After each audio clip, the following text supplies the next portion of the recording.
Shield Connect. I am Nishan Chawda, Regional Medical Advisor from Shield Healthcare.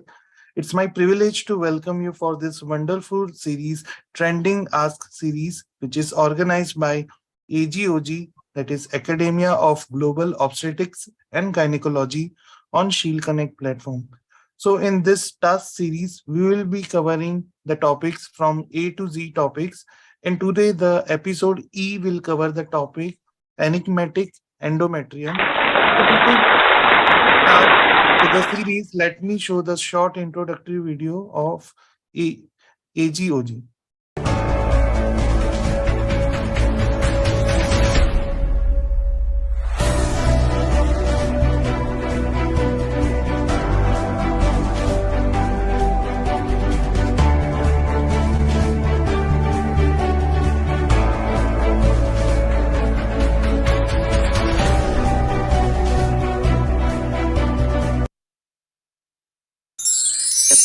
With this wonderful video, now let me start the episode with small Vandana prayer.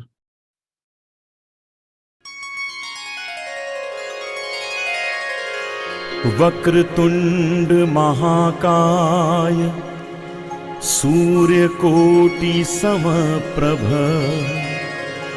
निर्विघ्नं कुरु मे देव सर्वकार्येषु सर्वदा।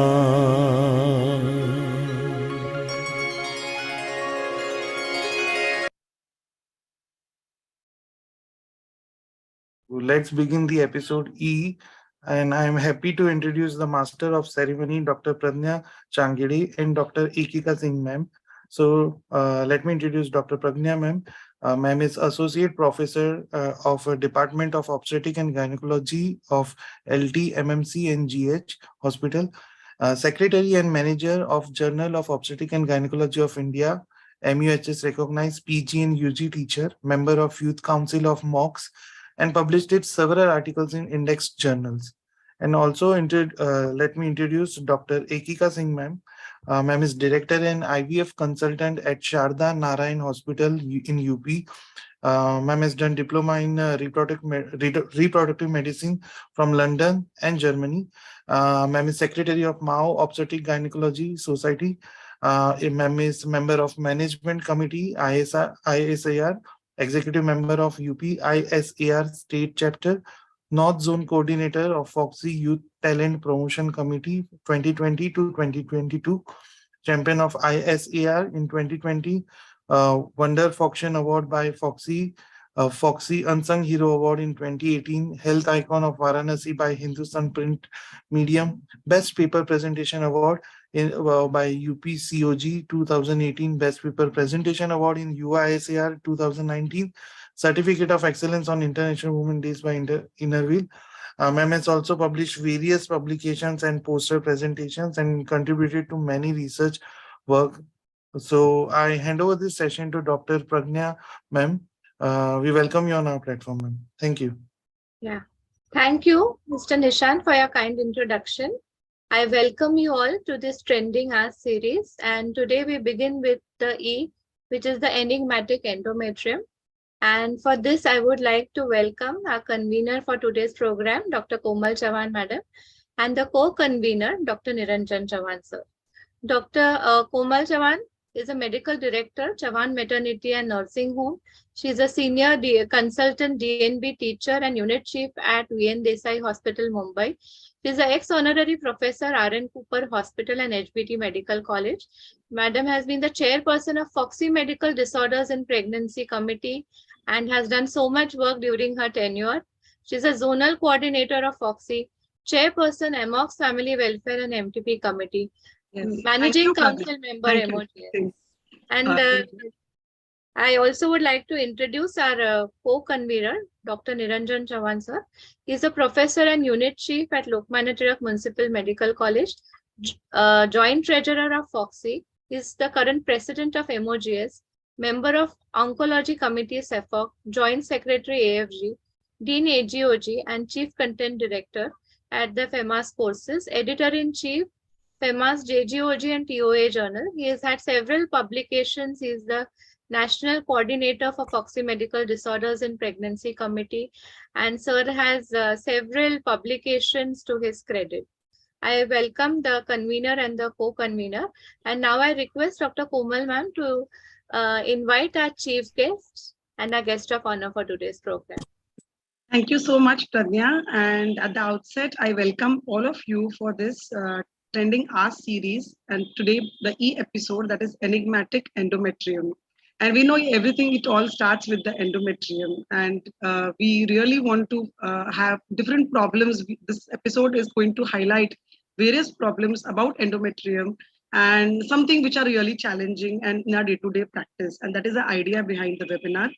And I take pleasure to invite our chief guest for today, Dr. Jaideep Tank. May I have Sir's CV? I know Sir very closely. He is a president-elect Foxy. He was really a dynamic Secretary General of Foxy and has done such immense work for Foxy and made us all very proud. He's also the project lead of Foxy USAID project, which is an ongoing project. Has been also been the past president of the Mumbai Obstetrics and Gynec Society, immediate past deputy secretary, and now the committee chair of YGAA Committee AOFOG, and immediate past chair of Safe Motherhood Committee FIGO, awarded the FRCOG by the RCOG, consultant in Mumbai at Ashwini Maternity and Surgical Center for endoscopy and IVF, and has also been the program director and member of board of Profert IVF, and has been going almost a dozen of IVF centers all around the nation. Member of the National Coalition of Nutrition Board, IPAS Development Foundation, and an independent director on the board of API Holdings, Pharmacy. So I think he's gone and ventured in everything what a gynecologist or a key person should be. And he has been leading us, guiding us in all the key issues in OBGYN. So I welcome Dr. Jaideep Tank, sir, and I request him to address the audience. Thank you very much, Komal, for that very warm, very kind, and very generous introduction. I hope I'm audible. Yes. It is my pleasure to be chief guest for this very important webinar. It's a part of the A to Z series in the Trending Ask series organized by the Academia of Global ONG with very dear friends as conveners and co-conveners. I remember when Komal was chair of the Foxy committee, I used to wonder when she gets time to do anything but work for Foxy. Sorry, Komal, you were saying something? Sir, I think I'm not able to hear. Okay. Audio. And the audio is clear, ma'am. Clear, sir. Audio is clear. It's a connection, Komal, on your side. We can hear. Yeah, thank you. And I used to wonder when Komal used to get time to do anything else but Foxy work. The amount of work that she did as committee chair was really quite stupendous. And Komal, I want to wish you all the very best for all your future work in Foxy. And I'm looking forward to seeing you in the Foxy leadership and making a difference to women and Foxy everywhere. Of course, the co-convener is Niranjan, a very dear and close friend who's currently the joint treasurer of Foxy. And I had the good fortune of having Niranjan as my secretary when I was the president of the Mumbai Society. And gratitude also to the coordinators, Pradnya and Ekika, very hardworking and very dynamic individuals. It is, of course, my pleasure to have Dr. Archana Baser as the guest of honor. I had the good fortune of working with her for several years in Foxy. And I remember her enterprising spirit when she did the ultrasound training programs. And I do hope, Archana, that you find time to take that endeavor of yours forward. It was really a great enterprise and really quite beneficial to all those who attended it. Komal, I like the format of the program, 2 talks followed by a panel. It's a very nice, crisp format. And of course, you've got fantastic faculty. You have Shivani, Dr. Brijbala, Dr. Namrata, and Sumanji as the chairpersons, and speakers in yourself and Kundal. And then, of course, you have a wonderful panel with Ganpat as a moderator. Ganpat is an excellent moderator. always very practical and very engaging as a moderator, and expert is Niranjan, and such fantastic panelists, Vidya, Subhash. I know Subhash is not there, but I would like to congratulate him for that fantastic South Zone he had recently, which unfortunately I could not attend. And there's Dr. Dinesh Kansal, Smith, Anu, Dr. Amit, Dr. Tanveer, and Dr. Anuradha. So thank you very much again, Komal and Niranjan, for having me here. It's always a pleasure and a privilege. And Komal, all the very best to you again. Thank you so much, sir. That was really a great address to everybody, and we have been really honored for your esteemed presence. And now I call upon our guest of honor, Dr. Archana Baser. Dr. Archana Baser, we know she has been the past Vice President of FOXI 2020 and currently the Consultant Obstetrician and Gynecologist Director of the Akash Hospital, Indore. She also holds a Guinness World Record for removing the largest uterine fibroid and has been the Organizing Secretary of the AICOG 2020 to Indore. I think we really had a great AICOG and we loved the hospitality and the warmth there. She has been the ICOG Governing Council member 2020 and 2022, the past chair of the Imaging Science Committee of CEFOG as well as AOFOG, and convener and founder of the FOXI Fetal Medicine Online Ultrasound Training, and organizing secretary of also ISAR 2016, fellow representative of AICC-RCOG West Zone, and has been part of managing committee of IAG as well as ISAR. So welcome, madam. We are really waiting to hear from you.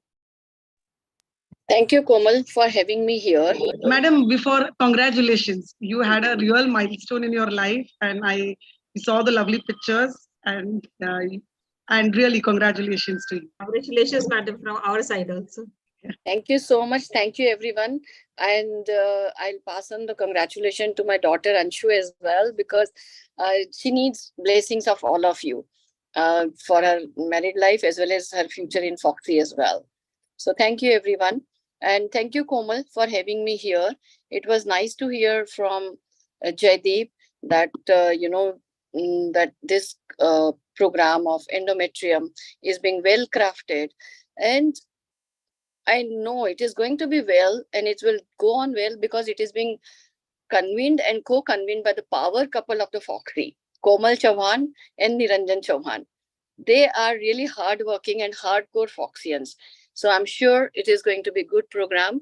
And I think it is need that we have to learn the basics. Like endometrium is the basis of everything, whether it is a recurrent miscarriage or whether you're talking about infertility. So I'm sure you're going to hear from the speakers good take-home points from them about the endometrium. So all the very best for this program, Komal, and all the very best for your future endeavors in the FOXI, and may you continue with the same spirit, your work, and you're an all-rounder, I know that. So very, very, very best, and thank you, everyone, and all the best for a good program.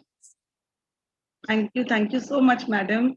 I know you have been very busy for the last few days, but thank you so much for being here and joining all of us today. And I welcome all the faculties who have come here, our chairpersons, Dr. Suman Sinha, Dr. Shivani Gaur, Dr. Brij Bala, and Dr. Namrata Bharadwaj. They all have joined. Pradnya, I'll hand over to you. If we just check, I think Dr. Kundan is getting delayed because of a photo shoot. Yes. So, ma'am, we'll have the second talk first. Okay. I would like to request the chairpersons for the first session, Dr. Shivani Gaur and Dr. Brij Bala Tiwari, to please introduce the speaker. Before that, I will introduce the chairpersons. Our first chairperson is Dr. Shivani Gaur. She is the founder and director of SCI Healthcare Hospital and Multi-Speciality Center. She is a consultant fertility specialist. She is involved with treating first cases of legal surrogacy in India. She has done IVF clinical research fellow at Hammersmith Hospital and practiced as a gynecologist and obstetrician at the Royal Infirmary of Edinburgh in UK. She is a member of the Royal College of Obstetricians and Gynecologists and leads the SCI Healthcare and SCI IVF Hospital Surrogacy and IVF programs. Welcome, Dr. Shivani.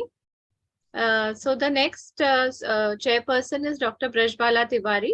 She's a consultant gynecologist and infertility specialist. She's a credentialed menopause practitioner. She's a managing director of Life Care Hospital, Sanctity Infertility Test Tube Baby Center at LCH Nursing Academy. She's a current president of Indore Obstetrics and Gynecological Society, vice president IMA Indore branch, joint secretary MP ISAR, past secretary IOGS of the Indore branch, and organizing secretary of AMPOG. She's organized many live workshops and has been a faculty in national and international conferences. She's a recipient of the CS Down Best Paper Award in AICOG. I request the chairpersons to invite our first speaker, Dr. Komal Chavan.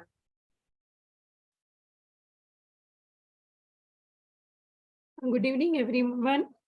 This is very privileged to introduce none other than good friend Dr. Komal Chavan, and she is a very dynamic secretary of MOX, and she is the medical director of Chavan Maternity Nursing Home. She is senior consultant, DNB teacher, unit chief of VN Desai Hospital, Mumbai, ex-honorary professor at Cooper Hospital, chairperson Foxy Medical Disorder Committee 2019-22, Zonal Coordinator Foxy, Chairperson AMOX Family Welfare MTP Committee, and she is everywhere present, so dynamic. She is present in every conference and with active participation, so she is very energetic, and we are eager to hear you, dear Komal. So please go ahead with your talk. Thank you so much, Dr. Brijbala.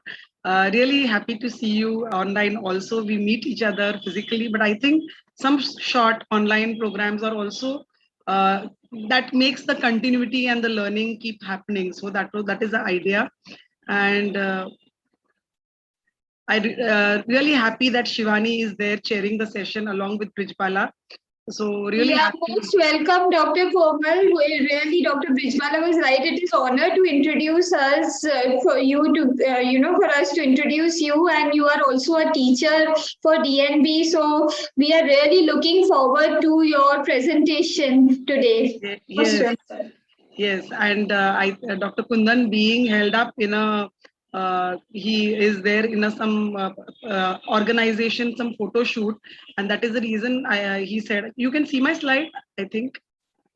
No, can't see the slide. It is just said that you have started screen sharing, but abhi slide nahi aaya. Now it is there. We can see. You can see it, yeah. But just go to slide share. Yeah, I'm going to the slide share. I have to move my. It's come now. You can see. No. Yeah. No, it's not come full screen, ma'am. Yeah. I'm trying to make it full screen. Ma'am, just press slideshow. Yeah, that's true. Just press slideshow. I don't know.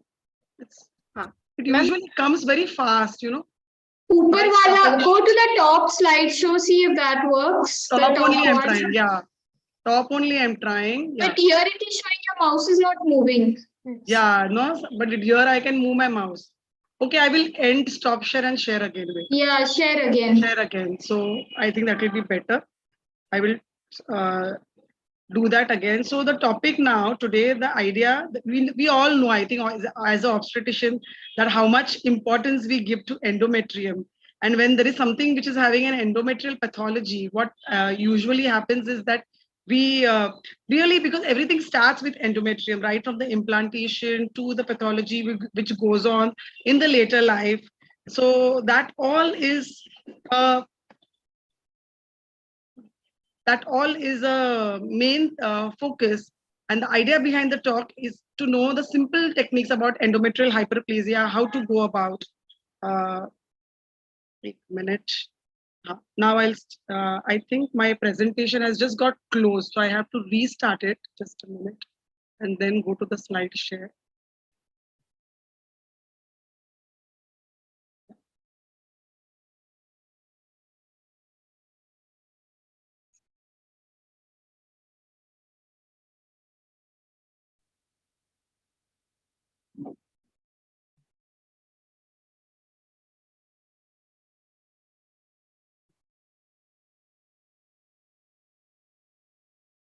what is the problem today?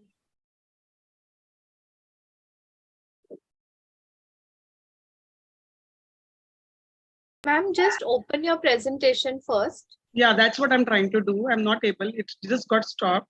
I'm opening it back. Yeah. Now I'll show. I'm just doing that. Because somehow when I closed the window, the presentation got closed. So I have to reopen it.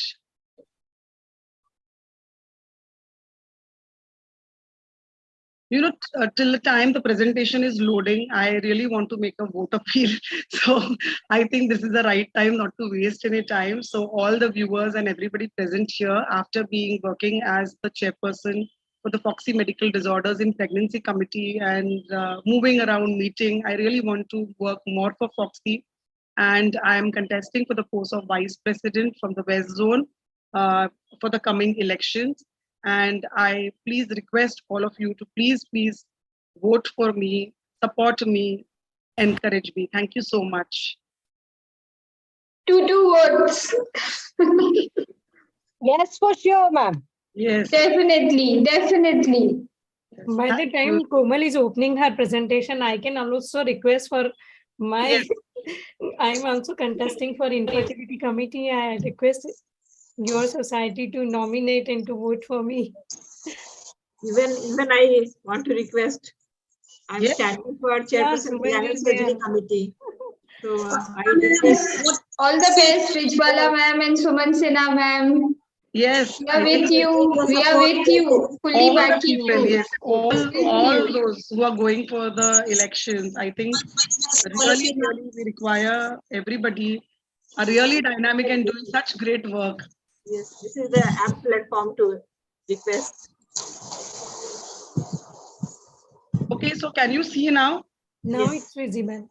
It's Visible visible. Yeah. Yes, we can Now it's see. visible. Just put on slide share. Yeah, now I'll do the slideshow. And yeah.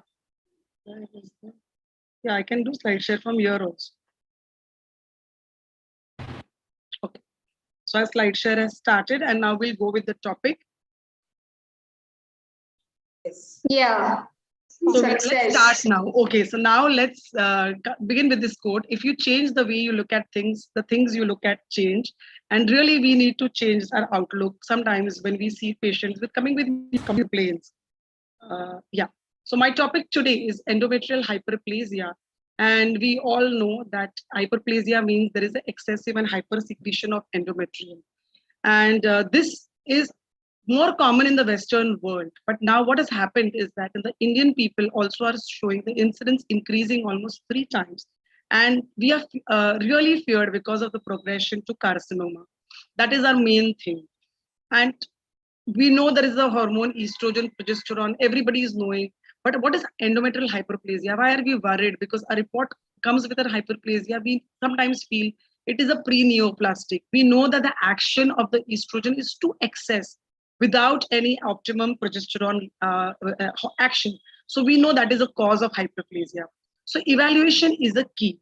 And before we evaluate, we should know the risk factors. That is, if somebody has a longer duration of the menstrual thing, that is early menarche and a late menopause, or a nulliparity, obesity. Obesity is a really important key because of the aromatase in the adipose tissue converts androgen to estrogens, and these estrogens will keep on acting and on the endometrium, and it causes proliferation. So the obesity is more prevalent also in patients who are having PCOS, who are having anovulatory cycles, or estrogen secreting tumors, or hormone, or those one on hormonal therapy. So they've also become more prone to endometrial hyperplasia. Then we have the diabetes and the hypertension. Usually all this diabetes, hypertension, diabetes, and obesity, they become a triad, that is a corpus triad cancer syndrome. And so we really need to be checking out for these risk factors when we get patient, whether how she is, what is the BMI, whether there are any medical factors. And the classification, the WHO 2014 has said that a hyperplasia can be a simple hyperplasia without atypical cell, that is around chances of conversion to malignancy will depend upon which type are we dealing with. So this is really a normal variety where chances is only 1%. Then complex hyperplasia without atypical cell also will have though it is a complex, but the conversion to malignancy is really less. But simple hyperplasia with atypical cell, again, the conversion to malignancy increases. And if there is a complex hyperplasia with atypical cells, then almost 30%. And this is the most pathology which we are worried about, that the conversion to malignancy becomes very high, up to 30%. And this is how the endometrium will look. This is a normal proliferative. You see, everything looks normal. The shape, size, everything, glands look normal. Here, there is a variation in shape. So this is a hyperplasia where there is a variation in shape, and you can see a lot of cystic glands. But there is no atypia. Atypia comes when there are closely impacted glands, and you see the stroma also becomes relatively sparse. The nuclei and the nucleoli become a little indistinct.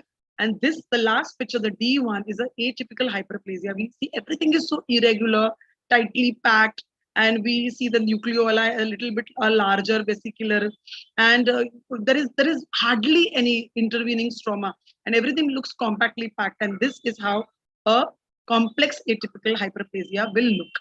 So these two varieties, as by WHO, is that hyperplasia with atypia and without atypia is something which we need to distinguish in a patient of endometrial hyperplasia. Also, the endometrial intraepithelial neoplasm, that is EIN, they have also devised a classification, and it has been recommended by ACOG and Society of Gynecological Oncology. And here it is categorized as benign. So it is actually benign, is very simple, where we can give a medical treatment, and the treatment is based on which type are we dealing with. Then comes the pre-malignant. The pre-malignant is something that endometrial intraepithelial neoplasia, which has replaced the atypical hyperplasia. And here we need to counsel the patient, find out the fertility status of the patient, and then choose a method. So it requires a lot of counseling, and then you can choose a method. And then malignant is really a higher variety, that is endometrial adenocarcinoma. And here you require to do surgical staging and go to the higher modalities of treatment. So this is how the hyperplasia comes into picture. We know the progression is there, whether it is from hyperplasia. This happens usually in a premenopausal patient, wherein there is an atypical, non-typical hyperplasia with a lot of mutations, by acting a lot of mutation and others, thing it can become a complex atypical hyperplasia, and later on, slowly it can go into the low-grade endometrioid cancer. Also, in a post-menopausal woman, when there is an atrophic endometrium, the later on, because of the mutations, that TP53 mutation, it becomes endometrial glandular dysplasia, and here also it can lead to sarcomatous changes. So we really need to know, even in premenopausal and postmenopausal, this can happen. So what is the key now? Key is that we need to know what is the patient's symptoms. How will the patient present with? Just a minute, my slide is not moving.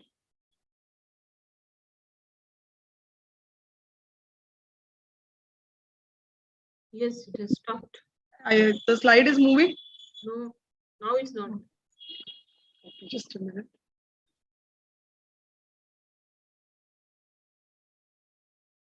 Ma'am, you need to stop share and share once again, ma'am. Again, okay. Yes, I don't know what is the problem.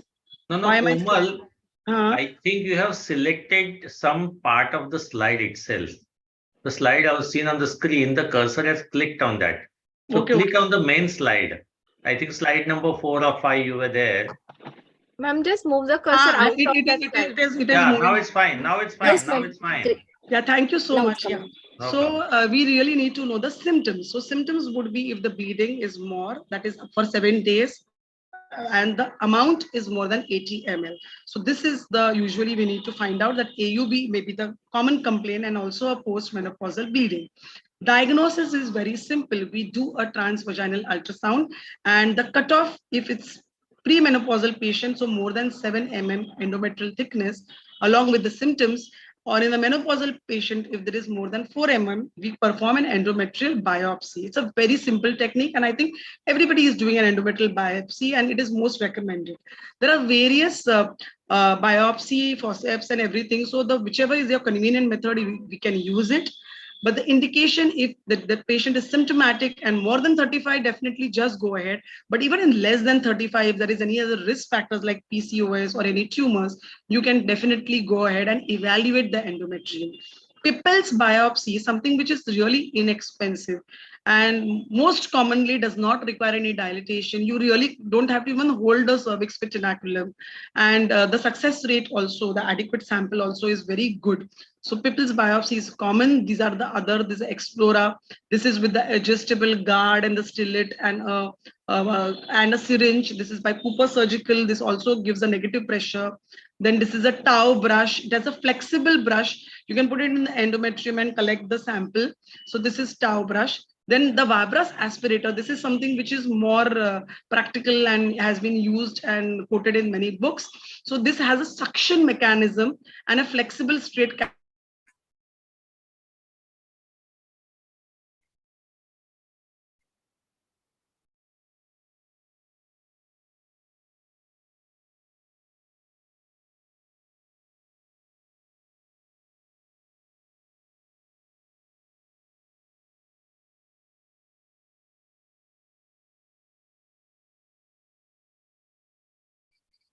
cervical curettage.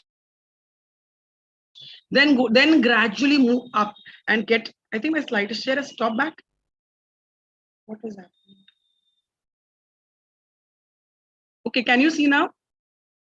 Yes, ma'am. Yeah. Yeah. So, okay. And then the DNC, which we talked about, we can do it. But what is more important, what I want to highlight is hysteroscopy. And this is a gold standard. You can see it clearly visualized, and it can take a targeted biopsy under vision. So, and this is something which is really very important. And this is how the hysteroscopic view, you will see that you will see a hyperplastic endometrium, a lot of fluffy endometrium, and it can, and really you can see the abnormal place and take directly a biopsy at that place. So when we talk about the RCOG guidelines, the surveillance method, they also have described all what we have described, and also even highlighted that there is an insufficient evidence just to get a CT or an MRI or any biomarkers just for the diagnostic purpose. Now coming to the management, if the patient comes without atypia, the first line is an LNG IUS for 5 years, and second line is an oral continuous progesterone, and you give for 6 months. So after 6 months, if you feel that this patient is going to has still any symptoms or you want to evaluate, then you can check for if there is a bleeding. The bleeding has stopped, nothing to be done, but there is a recurrence of bleeding. You can take a pipple sample, send it for histopathology and re-evaluate. And if it is showing the same, that there are no atypical cells, you can continue the treatment. But if there are atypical cells, then you have to manage as with atypia. Then duration, the LNG can be put even in postmenopausal as well as menopausal. So postmenopausal, after 5 years, you should remove it and screen the patient. But in perimenopausal, you have to reevaluate and check after 5 years whether you reconsider putting in another LNG IUS. What about the surgery for the patient who has no atypia? So surgery becomes actually a second line. We should not push in all the patient just for surgery because they have AUB and they have endometrial hyperplasia. Only patients who are really don't want to undergo any follow-up. If there is persistent bleeding, who have relapse of hyperplasia even after taking progesterone therapy, and even the histological regression is also there, those patients ideally would be the candidate for surgery. And what surgery is, you will have to do an total abdominal hysterectomy with bilateral salpingo-oophorectomy. But if the patient is younger, and you can preserve the ovaries, but definitely salpingectomy is something which needs to be done. Endometrial ablation by all guidelines says that they are not that recommended and they should not be done in the recent guidelines which are there. So management of endometrial hyperplasia with atypia, the gold standard management here becomes the surgery. But what happens, there are some women who really want to, they get early changes and they really want to have fertility. And we are worried about the progression to cancer because we know it is not always 100%, but it is 30%. So with close counseling, what we can give them is the first line treatment being the LNG IUS and the second line being oral progesterone as a best alternative. And these are the RCOG guidelines which have said that we really need to assess this patient a proper fertility consultant needs to discuss the options of conception. And again, the assisted reproduction techniques may be considered, because we cannot wait for them to go for natural conception and later on have any problem, because we really need to monitor the endometrium also. So these require a very, very a good approach. And these patients, if they are really obese, then they need to reduce their weight, and their BMI also should be less than 30 before they plan conception, because high BMI is one of, again, a predisposer factor for endometrial hyperplasia. What about the surveillance that you do every 3 months till 2 consecutive negative biopsies are obtained? So every 3 monthly, you will put them on surveillance, and disease regression should be achieved for at least 1 negative endometrial sample before the woman attempts to conceive. So we really need to first cure the condition, stabilize the endometrial report, and then plan the pregnancy. And what will be the initial, how the atypical hyperplasia would be? See, this all is the guidelines from the RCOG, and they also have said that there is, you can either do the hysterectomy, either a laparoscopic use, that is a grade B evidence, but there is no need for frozen section or anything. So this treatment can be given at any center, and not necessarily a frozen section is required. But endometrial ablation is not recommended, as we discussed earlier. So these are the guidelines. What about the patients who want to conceive? This is already done.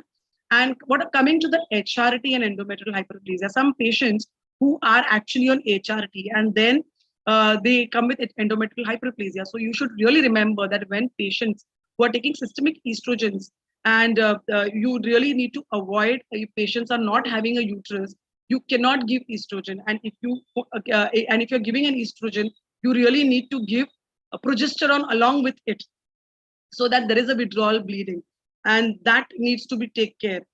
Putting an LNG IUS or supplementing a progesterone would be very adequate for the patients who are having a uterus, so that hyperplasia is not there. So this is very important in terms of HRT and prevention of endometrial hyperplasia later on. And now coming to this is a flow chart of how you go ahead with an endometrial hyperplasia management, that is with without ATP and ATP. This is all what we discussed, the LNG IUS being the first line, and fertility considerations need to be taken. The endometrial hyperplasia needs to be evaluated every 6 months, but atypical hyperplasia every 3 months. And then you need to put in first line the LNG IUS, continue for 5 years, again reassess the patients, correct all the high risk factors, and if there is no responsive to treatment, then only advise them hysterectomy. So it cannot be straight up a hysterectomy, but you will have to go in a sequential manner. A good follow-up, a good counseling is something which is required, and we can, this algorithm sum up the entire thing what we actually discussed. What about the future science? Because we know that the things are going to come, so that they have been discussing so many things about the biomarker, the clinical factors, also the effect of weight loss, community-based obesity surveys, the lifestyle programs, even the bariatric surgery which we can offer. Is there any role in regression of endometrial hyperplasia? These are the future research. Also the optimum duration of oral and local progesterone, how to maintain and induce the disease regression. Then there are evaluation of endometrial surveillance regimes. So we need to follow, or they may come up in future. Prospective long-term follow-up, women observed or treated for endometrial hyperplasia. So we really need to know what is the factors which predictive of disease persistence, progression, and relapse, and role of LNG IUS in HRT associated endometrial hyperplasia. So you have already given an HRT. What is the role of LNG IUS in this? So this may be a recommendation for future research. And with that note, I think I have completed the entire topic. And I thank you all for your patient hearing. And thank you so much, all of you. Thank you. And sorry for the problems with the slide. I think they were just jumping and not moving properly.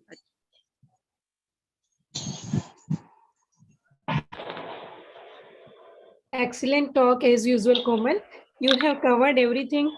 It is the thin endometrium which is troubling us during ART, but simultaneously thick endometrium at the perimenopause, menopausal age is really difficult, and it needs a strict surveillance. We need to take proper history because There may be many risk factors in the family as well. So we have to look into, we have to do proper sonography, transvaginal sonography, Doppler flow indices, and we have to investigate thoroughly and to take decision. And if patient is willing for fertility, then to strict surveillance is needed. You have done great job, Komal. You covered everything. Thank you so much. Yes, dear Dr. Komal, very, such a big topic, and I was wondering how are you going to do this in 20 minutes, but it is amazing that you went through each and every aspect, right from the basic history, etiology, and algorithms of management, and not to jump to hysterectomy. So really, tremendous job done. Thank you. Thank you so much. Thank you so much. I thank the chairpersons and the speakers for this session. And I now request Ekika to introduce the chairpersons for the second session.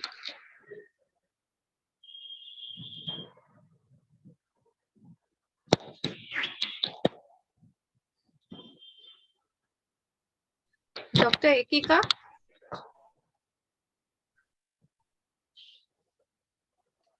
Dr. Ekika, are you there? I think there must be network. Pradnya, you go ahead. Connection issue. So I would like to invite the chairpersons for the second session, Dr. Namrata Bharadwaj. She is a consultant at Bharadwaj Nursing Home and Laparoscopic Center, ex-assistant professor at JN Medical College, Aligarh. She's won several awards and has given the Kamini Rao oration, chaired several sessions and has various publications. She has been a part of Foxy Adolescent Committee and has been the organizing secretary of UPCOG. Her special field of interest is in high-risk pregnancy. And she is the founder secretary of Aligarh chapter of ISOPAP. The second chairperson is Dr. Suman Sinha. Ma'am is a senior consultant at AHIVF and Infertility Center, Ranchi. Director of Advanced Care and Maternity Center, ex-chief of Medical Services and HOD at CCL Hospital, Ranchi, which is a subsidiary of Coal India. She's been the president of Ranchi Obstetrics and Gynecological Society, is an coordinator for Medical Disorder and Pregnancy Committee, and organizing chairperson at Foxy East Zone conferences. She's been the convener of Public Awareness Committee, Foxy, has been the secretary of Ranchi OBGY Society, vice president AOGSBG, and vice president of Solsi Bihar and Jharkhand chapter. She has been the president and secretary of ISOPAP and has been invited as faculty for several conferences and has had several publications. I request the chairpersons to introduce our second speaker, Dr. Kundan Ingle. Can you please flash Dr. Kundan Ingle's introductory slide? Thank you, Dr. Ekika. Thank you, Komal ma'am. Am I audible? Yes, Dr. Yes, okay, ma'am. I have the pleasure of introducing Dr. Kundan Ingle, sir. He has been the chairperson in Fertility Committee and the current session from 2022-2023. Director, Enigmatic Clinic, Center for Assisted Reproduction and Endoscopy. Director of Moses Basket ART Bank, Pune. General Secretary, POGS. Founder Treasurer, Maharashtra Chapter of ISAR. My God, the list is so long, Dr. Ingle. I think we can go on and on. He's been awarded the best research paper in ISAR 2019, second best research paper at ISAR, and presented the first time research at the 6th COGI World Congress in Vietnam. We have the pleasure of having Dr. Ingle with us. Can we have your talk, sir? We can't wait to hear you. You're muted, sir. Kindly unmute yourself, sir.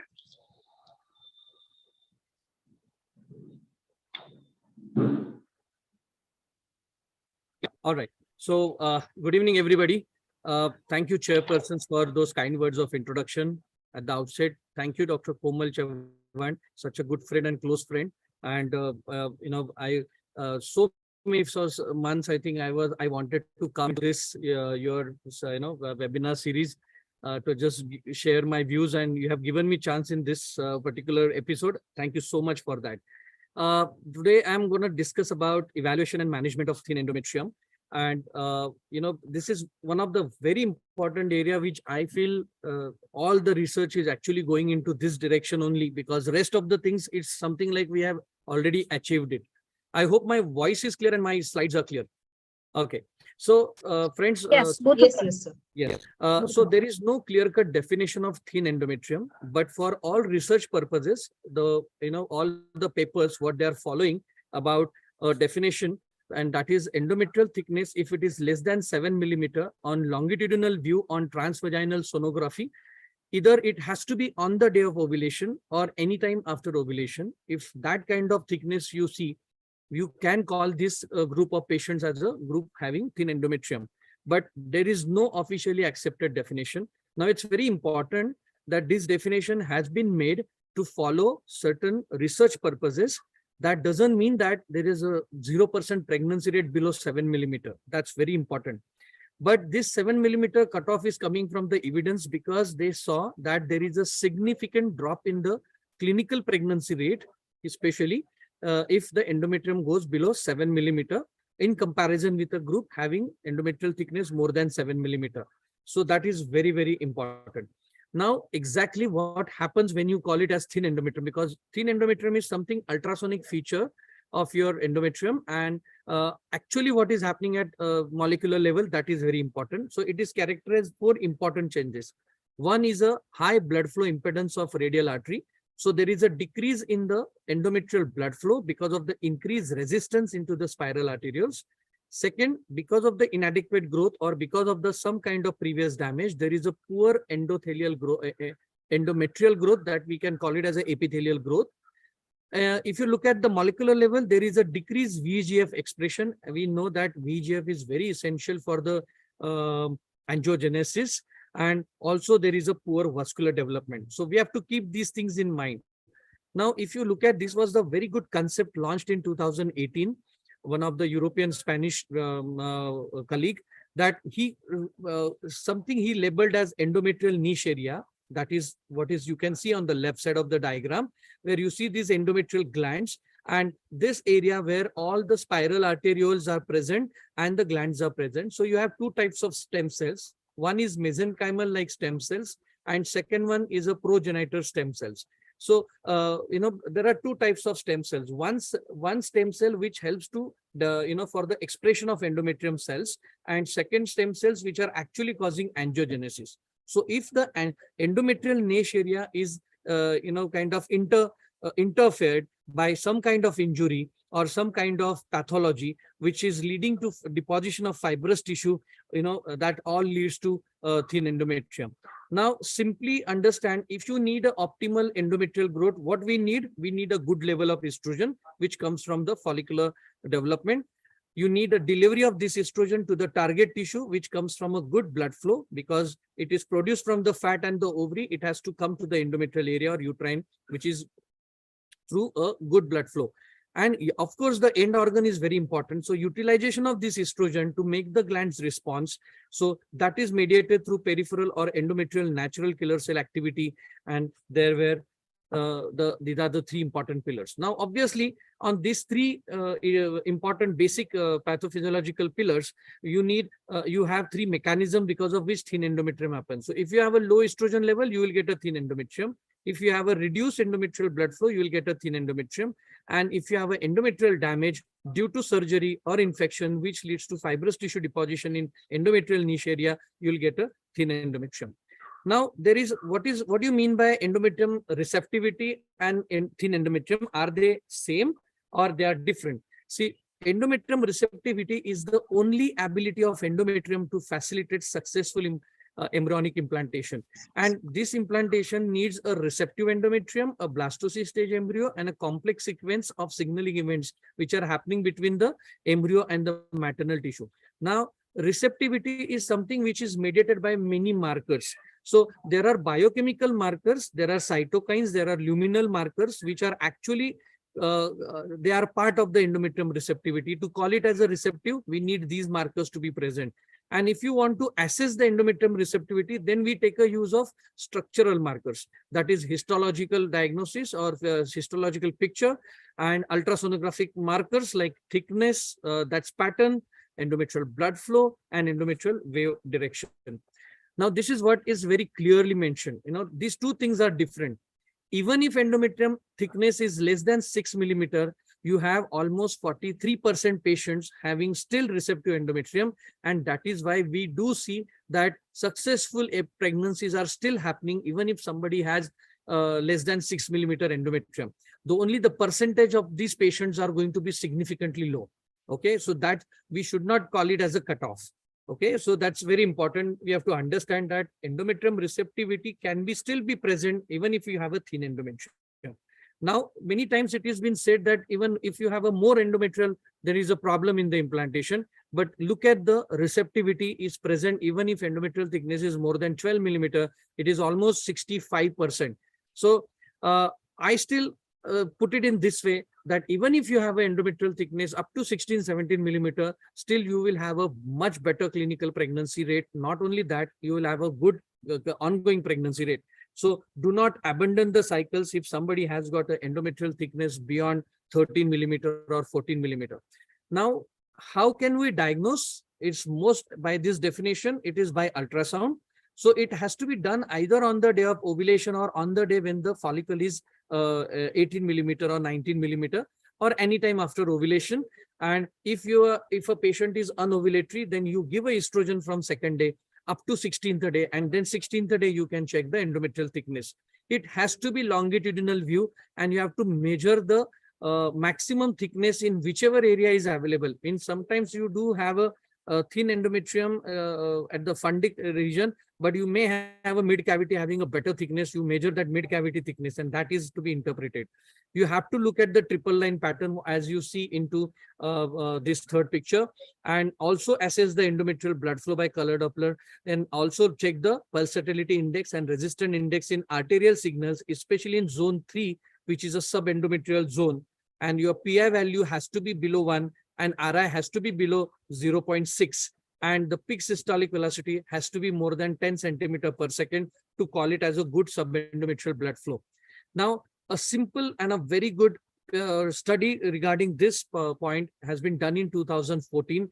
Very clearly, they demarcated that if somebody has a good subendometrial blood flow, their pregnancy rate, their clinical pregnancy rate, and an implantation rate are almost double and significantly higher in comparison with a patient who's got a very poor endometrial blood flow. It is almost double. So we follow this protocol in every patient, that even if in frozen embryo transfer cycle, in hormone replacement cycle, we don't start progesterone till we achieve these parameters. That is peak systolic velocity more than 10 centimeter and PI has to be below 1. So you keep on giving estrogen for a little longer time, or you can increase the doses, but achieve these parameters, your chances of ongoing pregnancy rates are going to be high. Applebaum score, I think Dr. Applebaum has given a fantastic score.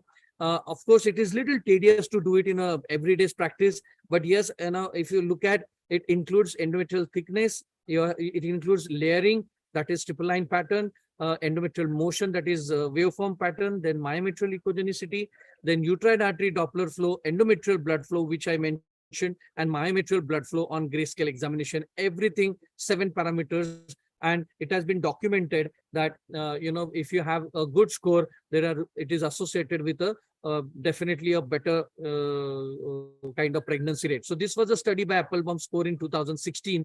And if the score is almost 20 or above that, it is 97% pregnancy rate. If the score is 17 to 19, it is almost 85%. But if the score goes below 16, the pregnancy rate drops down to 28%. So if you want to be little accurate, follow this score. It will always help you to assess the prognosis.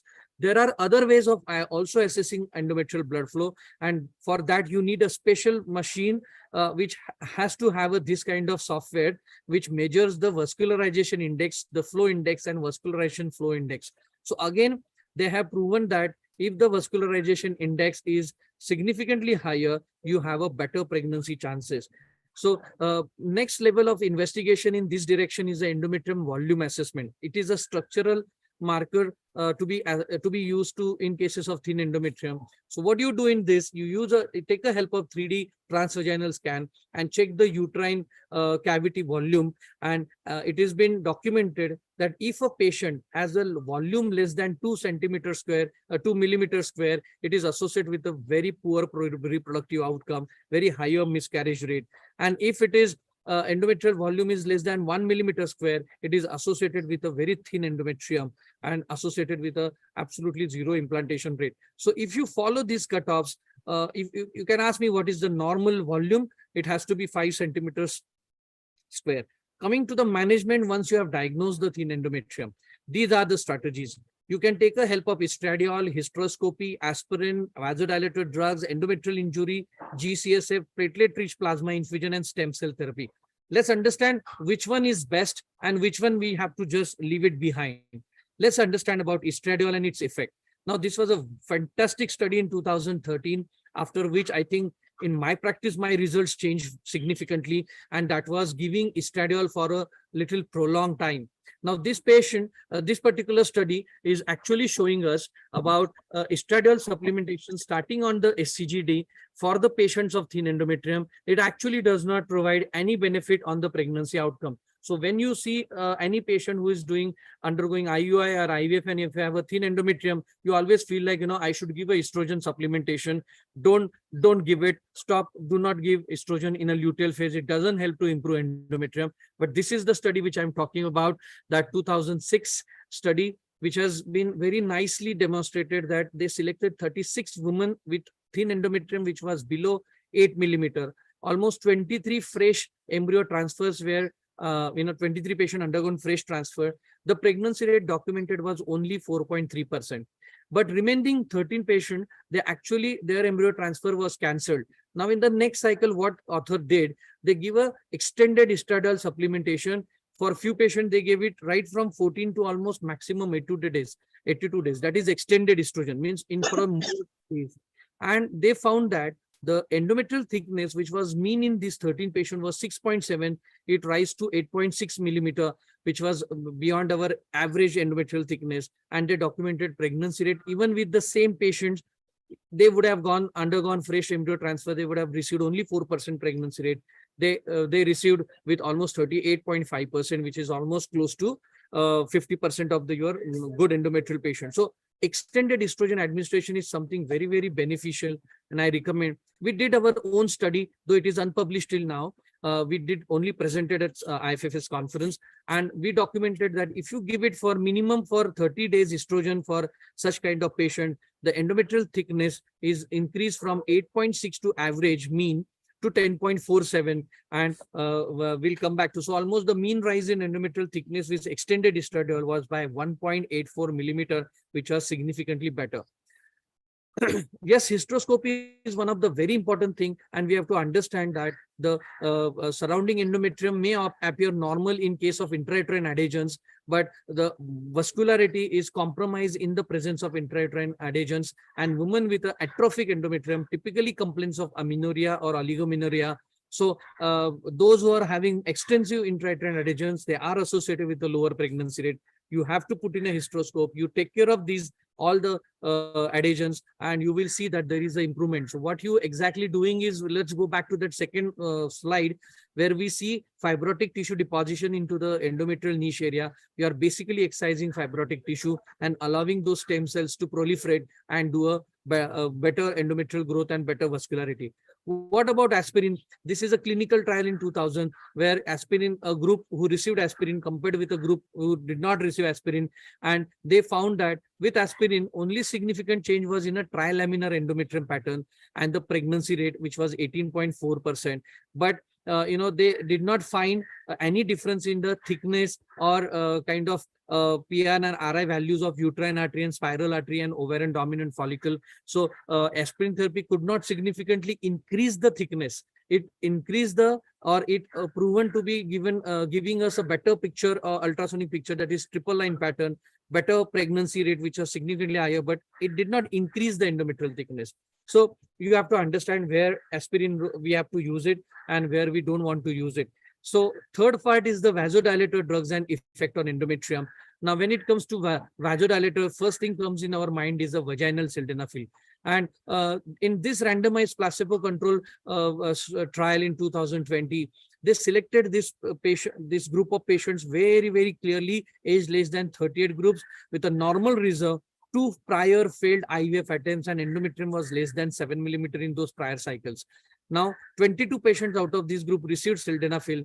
Another 22 patients received placebo for 7 days, then followed by sildenafil for 4 days, and group 3 received only placebo. And they found that there was no significant difference in endometrial growth or even the outcomes of pregnancy between all 3 groups, whether you give sildenafil or whether you don't give.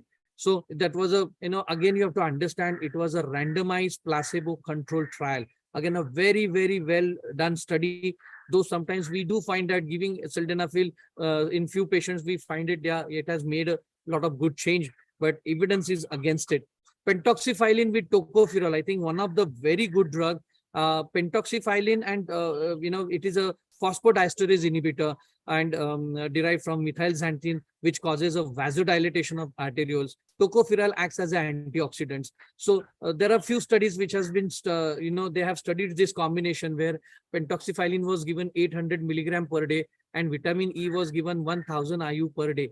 But important, this therapy needs 6 months administration, and that's a drawback of this, that you have to wait for your patients for 6 months to complete this therapy.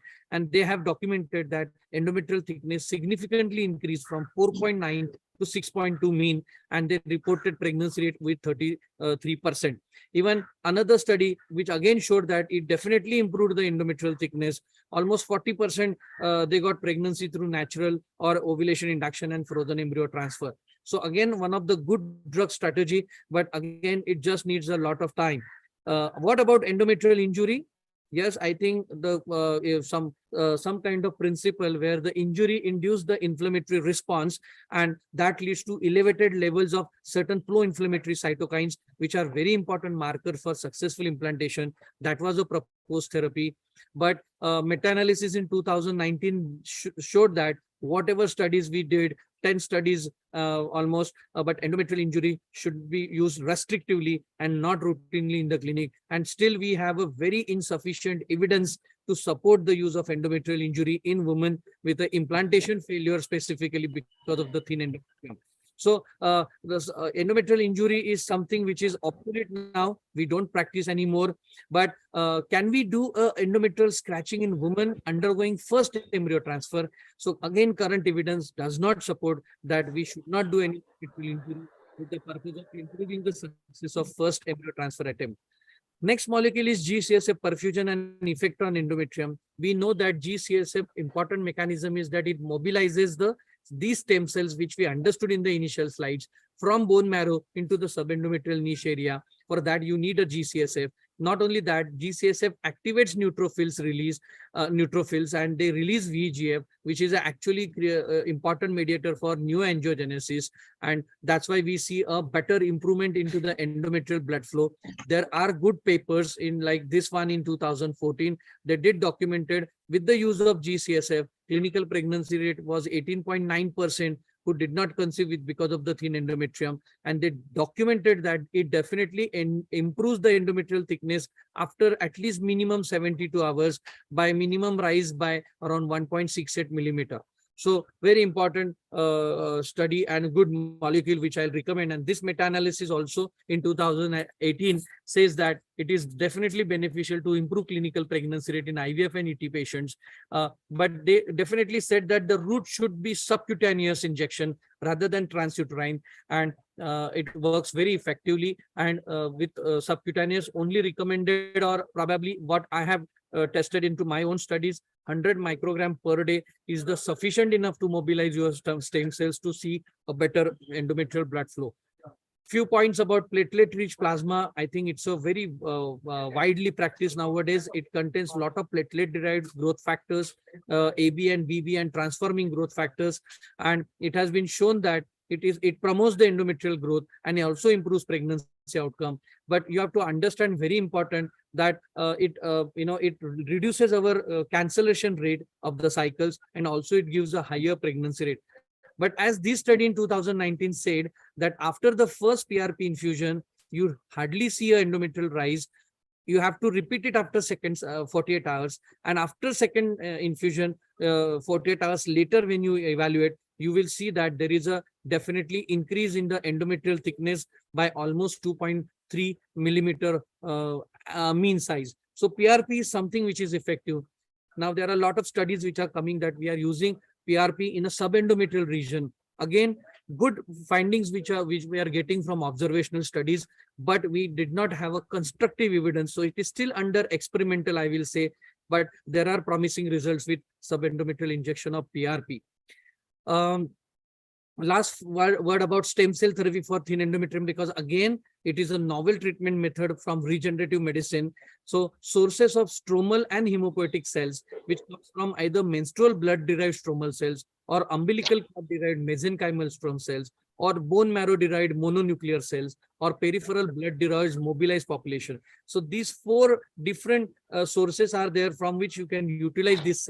And trials does says that they are showing a promising findings, but with demonstrable safety and early proof of efficacy, temporary amelioration of intrauterine environment, and increase in endometrial thickness. But please remember, stem cell therapy is still considered as a only experimental therapy.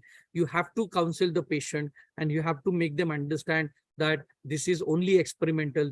Don't tell them that this is a therapeutic. It's very important. We don't know tomorrow in medical legal era where we can be taken to the court for the treatment which is under experiment. So friends, just to summarize, precise and specific endometrial maturational development is very, very crucial for successful implantation. Ultrasonic thickness, endometrial pattern, and volume computation and blood flow analysis are the methods by which we can assess the microscope is very, very important. And strategies like prolonged estradiol administration, vasodilator drugs, then use of GCSF, PRP infusion are the only evidence-based solution which you can utilize to improve endometrial growth. But estradiol during luteal phase or aspirin or endometrial injury are just not helpful to improve. So don't practice that. And in persistent unresponsive thin endometrium, one can advise patient to undergo surrogacy or adoption. Do not hesitate, because that is something ultimate option instead of giving them repeated failure. So nothing in life is to be feared. It is only to be understood.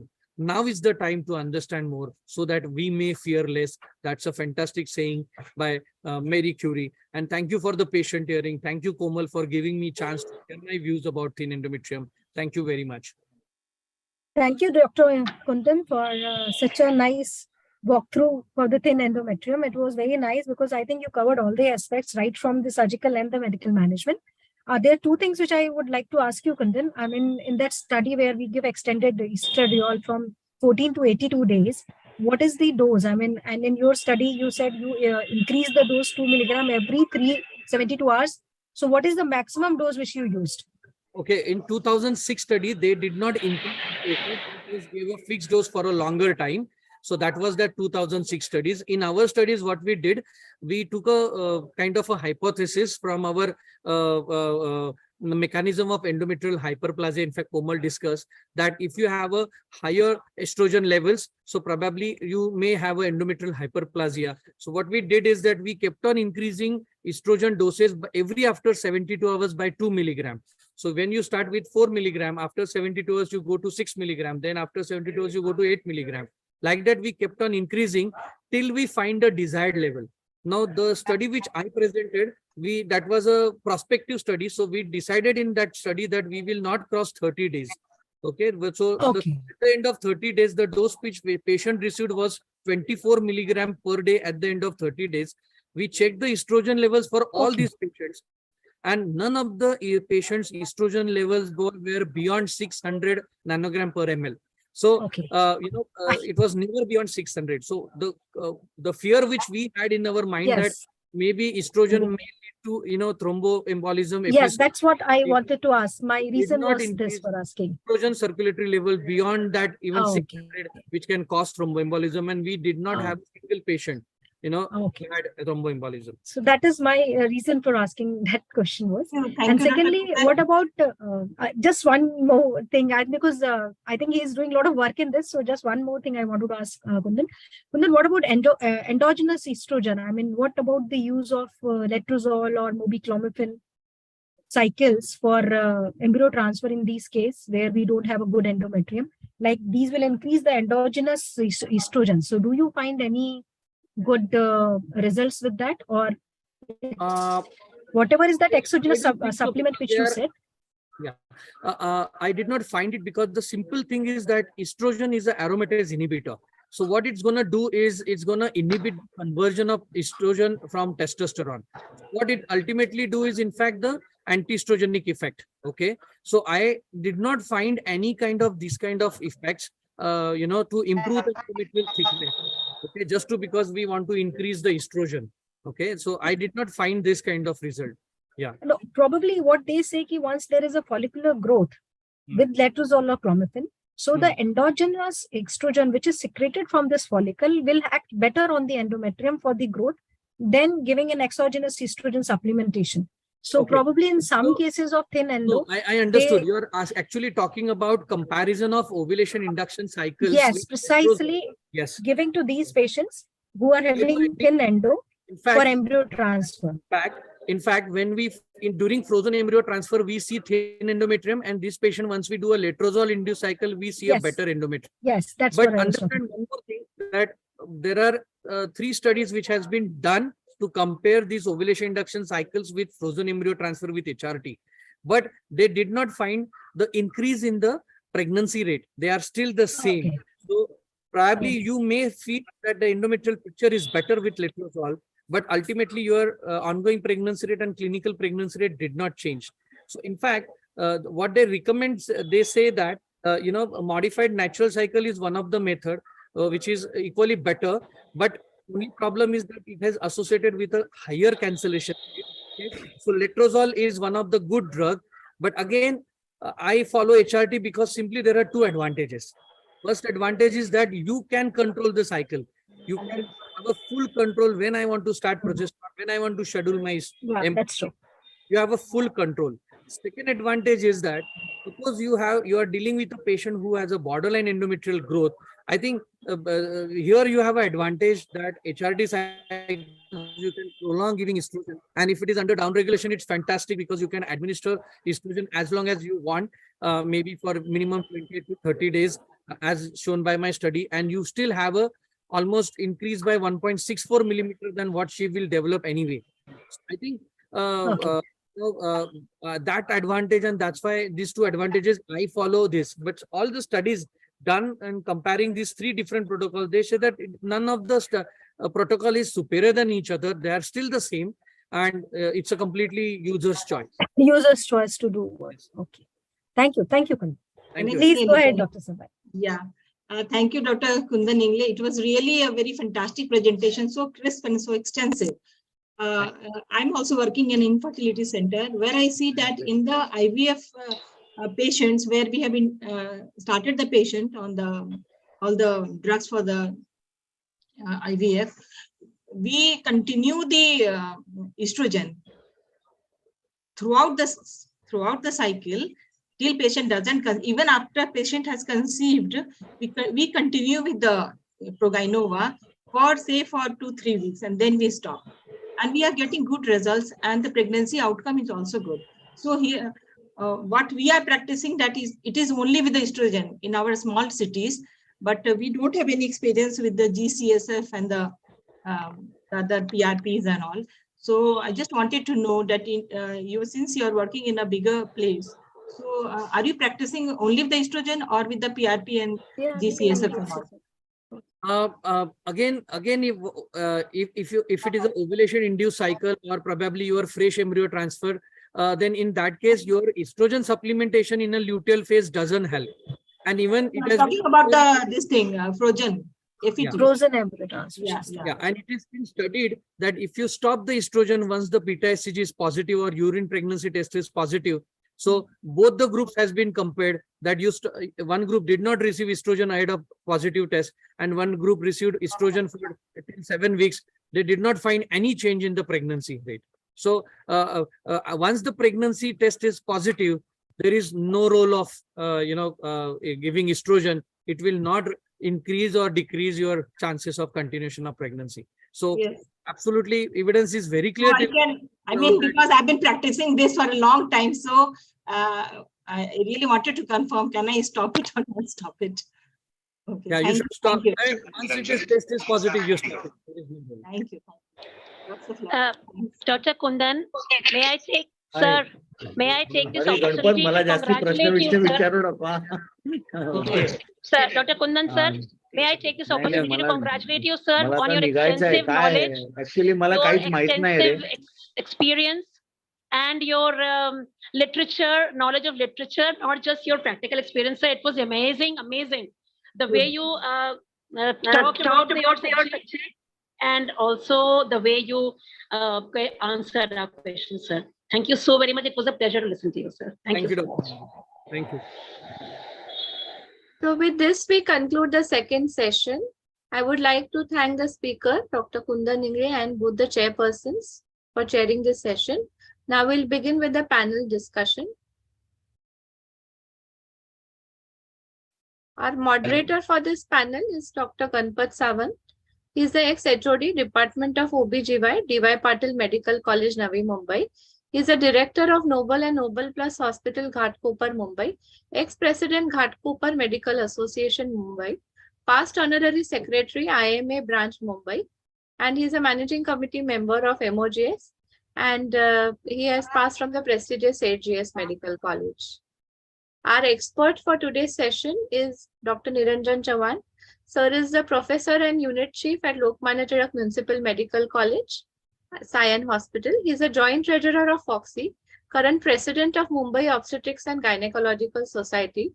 He is a member of Oncology Committee CEFOC, joint secretary AFG, dean of AGOG and chief content director of Hygrad and FEMAS courses, editor-in-chief FEMAS and JGOG. I request Dr. Ekika to introduce the panelists for today's panel discussion on endometriosis. Dr. Ekika? Okay. Yeah, can you hear me? Oh. No. So, Dr. Ekika, can you unmute yourself? Yeah, I have, but can you hear me? I mean, there is some disturbance in connection. Yes, we can hear you. Hello? Yeah, okay. I'd like to call upon Dr. Dinesh Kansal. He is President DGES, Delhi Gynecology Endoscopy Society, convener and examiner for ICOG Fellowship Program, director hand at BL Kanpur Hospital, Delhi, robotic surgeon trained at Harvard University, Boston, graduate and postgraduate from Grant Medical College, Bombay. He has organized and operated in many national and international workshops, including AAGL, FOXY, SAFOG. Satyapal, he has received a lot of awards: Satyapal Award, Times of India Excellence Award, Abdul Kalam Award, ICOG Award, and Best Video on Hysteroscopy Award. He is successfully running laparoscopic surgery fellowship program at BLK and published many articles and books in journals. Sir, welcome you for the panel as a panelist. Dr. Anuradha Kar, she is director at Nurture Specialty Women's Clinic and Fertility Center, MD Obs and Gynae, Government Medical College, Srinagar. Fellowship in Reproductive Medicine from Bangalore. She has done her medical from King George Medical College, and she was assistant professor at KMC Bangalore. Infertility and IVF specialist, consultant, Obs and Gynecology, Executive Committee Karnataka chapter member, and has a lot of publication in Indian Journal for Surgery. I welcome Dr. Anuradha Kar as a panelist. Dr. Vidya Bhatt. She is medical director at Radhakrishna Hospital, Bangalore, and she is course director for training courses in advanced FOXY and ICOG recognized endoscopic training and FOXY IVF training at Radhakrishna Multi-Specialty Hospital. She has also conducted a lot of hysteroscopy hand-on trainings. She is being invited in many gynecological conferences as an honorary faculty for state and national conferences, presented more than 300 papers and posters, and awarded as a Best Paper Award for ovarian healing. I welcome you, Dr. Vidya Bhatt, for the panel. Dr. Amit Ashok, Medical Director at Archit Hospital, Executive Member of Foxy International Academy, Exchange Committee, Joint Secretary, Nasi Corps and Gynae Society, faculty of many conferences and workshops as a speaker and operating faculty, Consultant Gynae Endoscopic Surgeon, ex-consultant Gynae Endoscopic Surgeon, Cloud9 Hospital. His special interests are advanced endoscopy, assisted reproductive techniques. I welcome you, Dr. Amit, as a panelist.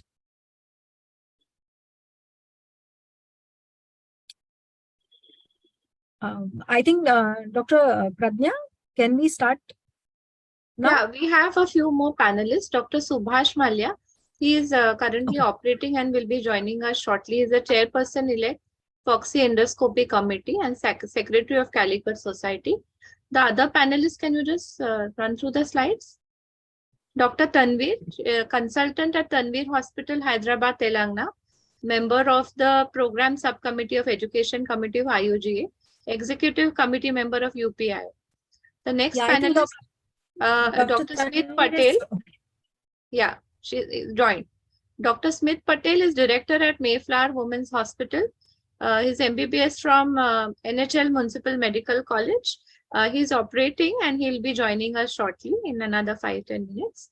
And our other panelist is Dr. Anu Chawla. She's a specialist in reproductive medicine, editor, International Journal of Human Reproduction and Development, and is the editor of International Journal of Fertility, Bangladesh, North Zonal Foxy Coordinator, and additional Joint Secretary, ISAR, New Delhi. I welcome all the panelists and I request the moderator, Dr. Ganpat Sawan, to start the panel discussion. Okay, thank you very much, Pradnya, for that exhaustive job of calling all the panelists and moderators. Friends, it's so nice that along with the introduction, you have put the photos, otherwise it becomes so difficult. In Maharashtra, Dinesh is actually male and Tanvir, we do not know what is it. So it's a mixture of all female, the people. Sir. It's a female, sir, not a male. I know. Tanvir is a female. I'm just jokingly saying, making a mood little lighter. Okay, yes, sir. Yeah, because what No, I I'm was just saying kidding. is it is a good that it is put everything there. And if you see the panelist, it's a covering from Srinagar to the other part, that's a Kerala. So we have a mixture of people from all over the country. And that's very, very, very nice. And that we are going to have a practical approach towards the today's discussion. That's the endometriosis. So can I have a screen of mine? So this is what my panel, can you see it, the slides? Yes, sir, we can see your slides. Okay, so this is what we are. So could you just start the slideshow? Yes. Yeah. So this is what basically we are lucky to have Dr. Niranjan as an expert today, because he is so busy and he's our dear president of Endometriosis Society. Then Dinesh madam, you are there, but I'm so happy to know that you are from JJ Hospital. Anuradha madam, I was lucky to be with her in Turkey and enjoying the trip. Vidya madam, and that so many people I was with them for different occasions. Amit is a bright boy who is working in interior of Maharashtra and is doing wonderful work in a medical college in Loni. And Subhash, so everyone knows, Tanvir madam, good you joined. We read the message that you were traveling from Bangladesh to somewhere else. And Smith and Anu madam, we had a chance to meet her in different activities in Mumbai itself. I like this quotation which is put by this Rakesh Jhunjhunwala. And it was published a couple of years back saying that nobody can predict certain things in life. Like something like weather. If the meteorological department it's going to rain, sometimes it becomes a bright sunny. And then sometimes death, we do not know what is going to happen to us tomorrow.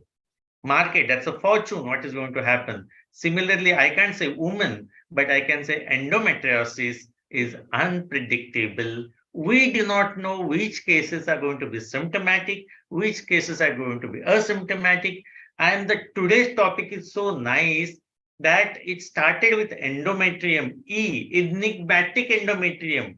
In fact, I say, look, when the endometrium is thin, it's a problem. When endometrium is little hyperplasic, it's a problem. And when endometrium is lying outside its position, it still causes a bigger problem. And that's what the basically endometriosis which is going to have. Now, I will not go into the theory part of it, but this is just to put it here theoretically how it started. So my first question to, and this is the multiple sites where the body can go. So my first question to all of you, over a period of years, whether you have seen any new etiological factors for endometriosis. That's one. Two, whether it's any specific age it is been seen more commonly, and ethnicity or high risk factors. What we try to do is, let's be practical. We will not discuss theory in the sense according to Cochrane and all those things, but may I start with Dinesh madam and go one by one, please? Yes.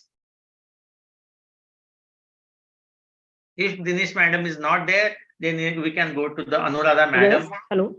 Yes, Hello. yes, we can hear you. Yeah.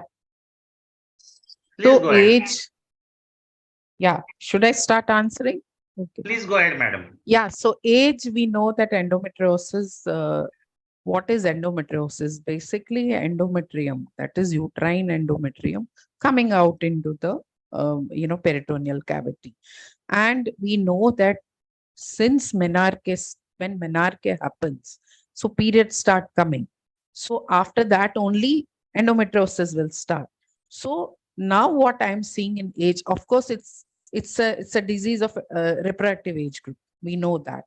And now what I'm seeing a shift is more and more adolescents I'm seeing. Adolescent girls coming with dysmenorrhea, or, while passing stools, they get pain. This age shift little bit I'm seeing from the reproductive proper to the adolescent group. Very nicely put it. Initially, we used to think it is going to be there, though it is a peak, it occurs in the reproductive age group, but it is not uncommon in adolescent age group. And I think nowadays we have become so much clinically oriented, and clinical acumen has also increased so much. In young girls also sometimes we do see a severe endometrium. So we have a panel which is covering from one end of the country to other end. I mean, can others also comment on this point? Yes, in our part, they say, for example, I personally think in South states, the endometriosis is here more severe type, it's more common, and even if it's seen at the extreme of, that is at the perimenopausal age, also it has been seen. So can somebody from that zone or your opinion can add to it? Subhash? Tanvir madam? Yes, Dharanjan. Sir, I want to add something that since few months we are doing operations in Guwahati, in northeast area. We have seen a lot of cases there and severe endometriosis there in that particular region in northeast. Okay. Yeah, I would like to add here that it's not only confined to reproductive age or young women who are just married or adolescent, but I find also endometriosis in women who are having 2 or more children. So it's at the age of 30, 35, when they already have children, 2 or 3, and then they have endometriosis. So this is something very different I have found. True. So it is there as none of the women is sort of resistant to develop. And this, while reading, in fact, I have come to know about one more point is some of the factors which are actually causing less endometriosis are protective. And I was so happy to read that increased BMI and waist to hip ratio sometimes helps in reducing the incidence of endometriosis. So it's so important actually that not necessarily all the time obesity is bad or the high BMI is bad. There's something good for them also. And as all of you said, it's a syndrome and it can be seen any age of the, any age. So let's go to the, now from this, let's go to the first case, which is very, very simple. And I put it here so that we get, in general, the view of all the panelists. And typically this patient is 29-year-old infertile patient, which she had an increasing dysmenorrhea. And on sonography, the report comes as 4 centimeter left over an endometrioma. So it's a typical straightforward case. So it's open for discussion to all the panelists. Again, I would like to hear it from Tanvir madam that yes, what is the choice of treatment and how you will go ahead with the treatment. Very simple. Yeah. Hello, sir. Good evening. Please just call me Tanvir, sir. And before I answer that, I have Professor Rane here who wanted to say hi to everybody. So Okay. I'm just going to say hello. Yeah. You are in dark. Hello, Can you Niranjan. How are you? Niranjan, unmute. Niranjan, unmute. Sorry. Hello. Well, thank you. Who is this? Dr. Rane. Professor Rane. Oh my God, This is Dr. Ajay Rane. I could recognize How are you. you, sir? I'm so happy to see you. Yes, we are It's a very, great very pleasure. happy. I'm sorry to barge in. We're I doing some recognize. humanitarian work in Bangladesh. I recognized your voice. Ani tu kasa ahe? Oh, Pune man, Me Pune ekdam man. majed Yes. hai. Oh, that's so nice. Now you are Ekdam given. majed. You are given this an But let me international. hand over to Tanvir. Yes, yes. Thank you. Thank you, Thank sir. you. Thank you, sir, for joining. Thank you. Thank you. Thank you, and all the best for your meeting. I think it's a great job you're doing. Thank you. Yeah. Hello, sir. Thank you, Niranjan, sir, for inviting me, Komal ma'am, for inviting me. So, Ganpat, sir, the Yeah. answer to this, what is the choice of treatment, medical or surgical? I would do, if she's an infertile lady, I would do an infertility workup first, do her AMH, and just check her AMH, discuss with the patient both the options of medical and surgical, whether she wants to give a trial for pregnancy, because I think 4 centimeter endometrioma would be slightly borderline. She has dysmenorrhea. So I will give her an option of surgical first, but also give her an option of medical if she wants to go ahead, and then proceed discussing with her what she would want to go. But I would, and for how long medical would be, at least for 3 months is what I would give her a choice, and then go ahead with surgical if she agrees to it, because she is symptomatic. So Tanvir, it's very, though I'd say a straightforward case, she has visited 4 doctors before she coming to us, taken a treatment for infertility, and now says, Dr. Tanvir, you are the best judgment for us and you decide now what is the best for me. So basically she has been So told she's about, already, yes, she's already told she's already about the taken different treatment. modalities. Yeah. She's She's saying already, now, if she's, yeah, go ahead. yes, sir. She's already taken treatment for infertility and Yes. it's not been successful. Then I would definitely advise her that it's best to go ahead with an excision of the endometrium, because it's only one-sided. I would also give her an option of maybe going for embryo freezing before that, if depending on the AMH, sir, because you've not put it up. So I'm not sure how much is the AMH, I'm not sure how much is the AMH. I have not put it because we want to discuss about it. That is, yes, we should do AMH, and sometimes after surgery, it might go down or it might be less from the beginning. So as a counseling part, we wanted to have everybody's opinion that yes, we should have an AMH to be done before doing the surgery. Only thing I wanted an opinion of everyone, whether somebody wants to give a hormonal treatment before going ahead with the surgery or with the surgery. That is what point of discussion is. Sir, I have one point to make. It's about the workup of the woman. Yes, we will do an AMH. It's very important, not only for the decision, but also to see whether we really should go in for a surgery. Second thing is the male partner has to be evaluated. Depends like on the semen analysis. If it's a severe oligoasthenoteratospermia, then the treatment may change and our further treatment. So it helps in counseling also. So the male partner as well as the female partner, we have to work up as we work up any infertile couple. So that is, though it is not put, it is been done. Only thing, how many of you are there for the direct surgery? How many of you want to give a medical line of treatment that is something like OC pills, GnRH analogs, or Dinazole, or your choice? Is any one of you interested in giving or directly for surgery? Because I just want to know the opinion of everyone so that otherwise we go ahead with the surgery. Sir, as you said that the patient has already undergone certain treatments outside and the patient has increasing dysmenorrhea. This is the main important line. So we can offer surgery. I would like to do a surgery because of her increasing dysmenorrhea if AMH is fine. And also she is taken treatment outside. So taking everything into consideration, though it is just a 4 centimeter endometrium, there's no harm. Plus, we will also know about the tubal status. We can check the patency of the tubes. We'll get much more information if we do a laparoscopy on this patient. Very good. So her AMH, as I know, it's around 1.3. And this is how the situation is. 1.3 is the AMH. So what precaution you will do? Whether you want to operate, and if while operating, what precaution you would like to take it. Otherwise, also, I think even if AMH is around 3, we'll take the same precautions, though we will tell patient about its disadvantages. Yes, Anuradha madam.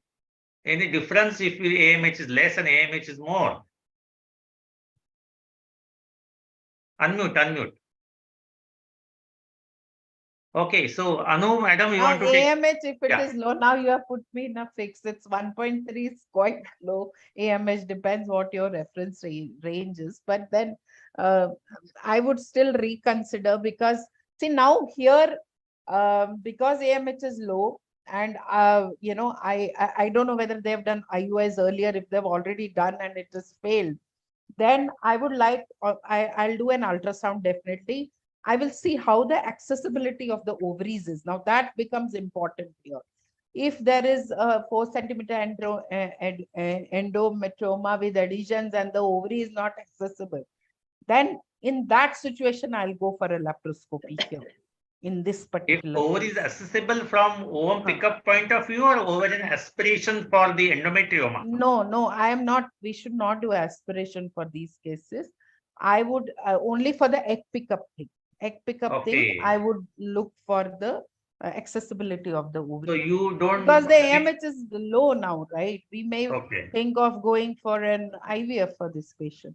So Anu madam, yes. Anu madam, any opinion from your side?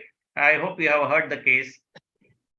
Yes, I've been hearing everything. So hello to everybody, and hello to you, Dr. Ganpat Savanji, to everybody else in the panel, Dr. Niranjan, Dr. Komal, the whole gang. So first of all, I think you have presented this case and the chief complaint is the increasing dysmenorrhea, but then you added another history that she has taken fertility treatment, but in the question you've not mentioned fertility is her concern. So I want to first of all clarify, is fertility her concern? And is it is it an ongoing concern for her right now at the age of 29? Yeah, okay. So according to according to the guidelines, the only 2 indications of surgery are, the first is increasing dysmenorrhea. The second is the first indication of surgery is increasing dysmenorrhea despite medical treatment. The second is accessibility. So if the ovaries are not, the follicles which are to be drained in the egg collection are not accessible because of the endometrioma, these are the only 2 scenarios where we operate generally. So if it is increasing dysmenorrhea, I would want to explore what all medical therapies has she already taken, or can we just counsel her for more? Because I have to be very careful about when do I give the first surgery to anybody, because the second surgery is always bad and endometriosis can come back, and she might need a second surgery at the age of still just 35. So I would want to defer surgery as much as possible and keep her conservatively managed, because I also am concerned that the 4 centimeter is not a very big, but at the same time, the grading doesn't really depend on the size in case of endometriosis. It's a pelvic disorder. So I won't get too carried away by the size also sometimes. AMH has no relevance when we decide surgery. I would just do AMH if she wants to. So obviously I can do antral follicle count and tell her about the ovarian reserve. If she also wants to know more and do another complementary test, I can do AMH, but AMH will not help me decide surgery or not decide the surgery by all means. Definitely at any level of AMH, I will be very conservative when I operate this patient. very delicately. And surgery definitely will be deferred as much as possible, is my opinion. I would not go for the surgery without exploring if all options of medical management are still not explored for her. For example, Dynogest is something we can actually, people have been using it for over 4 years, and it's a long time that we can use Dynogest for. So I'm rather a conservative doctor. Thank you. So it's so much of opinion difference, and that's what we basically want. And this is what very selectively I have chosen, though it looks very simple. First of all, this patient is an infertile patient. She's very, very keen to become a pregnant. Second thing is, she is a symptomatic, that is a premenstrual pain and a dysmenorrhea. 4 centimeters, if it would have been 8 centimeter, job would have been little easier. And that's why it has been put as a 4 centimeters. So it's all things put together. And now she's so desperate that if you try to do this Dynogest or GnRH analogs or whatever method you are practicing, it is going to still delay chances of her pregnancy, though symptomatically she will become better. So this is how the difference of opinion and everybody's opinion is going to help us. What was done to this patient was basically, she was basically taken for the laparoscopic surgery. So what next thing I just want to know is, in laparoscopic surgery, what all things you would like to do and how you will see that all the points which you have discussed for preservation of ovary follicles, what different methods you will use and how will you conserve maximum ovarian tissue. Any one of you can take it. Yeah, now that you've done the surgery, definitely, Dr. Dinesh, I'm handing over to you. I'm just going to say that, yes, if surgery is decided, then as a pre-surgery measure, I will then do AMH to see whether the surgery has decreased the ovarian reserve, but not that it is going to decide for the surgery part. No, that point is very clear. Yeah. Yes, Dinesh madam, nice to see you. Hello. Yeah, hello, good evening, everyone. Good evening. Yeah. Good evening. Can you hear me? Yeah, very well. Dinesh, so pleased to see you actually. Thank you so much. We can hear so you. Here, the first step we do is observe the extent of endometriosis, bring ovaries to a normal position, and if required, we do a retroperitoneal dissection. But in a case of mild to moderate, we don't have to go retroperitoneal. And once the ovary is brought to normal position, there are 2 methods. Some people like to go at the punctum and then do the dissection, but I feel if you make a cut at the normal position, like, where the punctum is not there, at the place of normal ovarian tissue, with scissors, no energy source, you can nicely get a plane between the cyst and the ovarian tissue. And then gradually by traction and counter traction, you can do away with the cyst. So this is one thing. And the second is any other endometriosis that you see in the pelvis, I think it should be removed. Whether they are these chocolate burn lesions, usually there's a lot of fibrosis below. So it's tip of the iceberg. So we should excise that. And secondly, very often we get mild endometriosis at the insertion of uterosacrals, and that also be excised because we have the opportunity. If we leave it, patient will come with much advanced years later and may go up to the rectum also. So at least I personally have started excising this at the base of the uterosacrals also. So may I add? Yeah, Tanvir, go ahead. Yeah, sir. So 2 points I just wanted to add is you can inject vasopressin routinely. So it's easier to excise the cyst wall without using any current, and there's no bleeding. Especially near the hilum, it's really stuck. So you got to be very careful near the hilum because you don't want to pull it out too much. So you can inject your vasopressin and get it out. And second is, if the ovarian cyst is large, you can also suture the ovary and not use electrocautery, and that is a hemostasis. So if anything else you want to add, sir? Yeah, regarding the hilum, if we are not able to get a good plane near hilum, rather than using cautery and doing too much dissection, we may just leave a little bit of endometriotic tissue with the ovary because we don't want to hamper the blood supply. And there's another thing that you just spoke about very large cyst, this patient is a small cyst.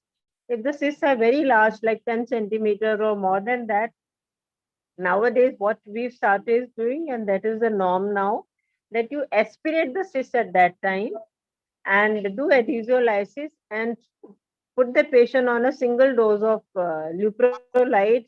And after 1.5 months, when the cyst has shrunk in size, then you do cystectomy, because then you can save maximum ovarian tissue. Very interesting and little debatable point which you have raised. You said somewhere you put a small part of endometriotic patch at the bottom where you cannot remove, or it's going to bleed little more. So is it not going to cause recurrence if we put, because some people say we should remove it totally more and the bleeding will stop, or with the stitches the bleeding will definitely be stopped, or different techniques, though we may not use excessive electrocautery, but leaving behind some part of endometriosis. I mean, I do not know how many people agree.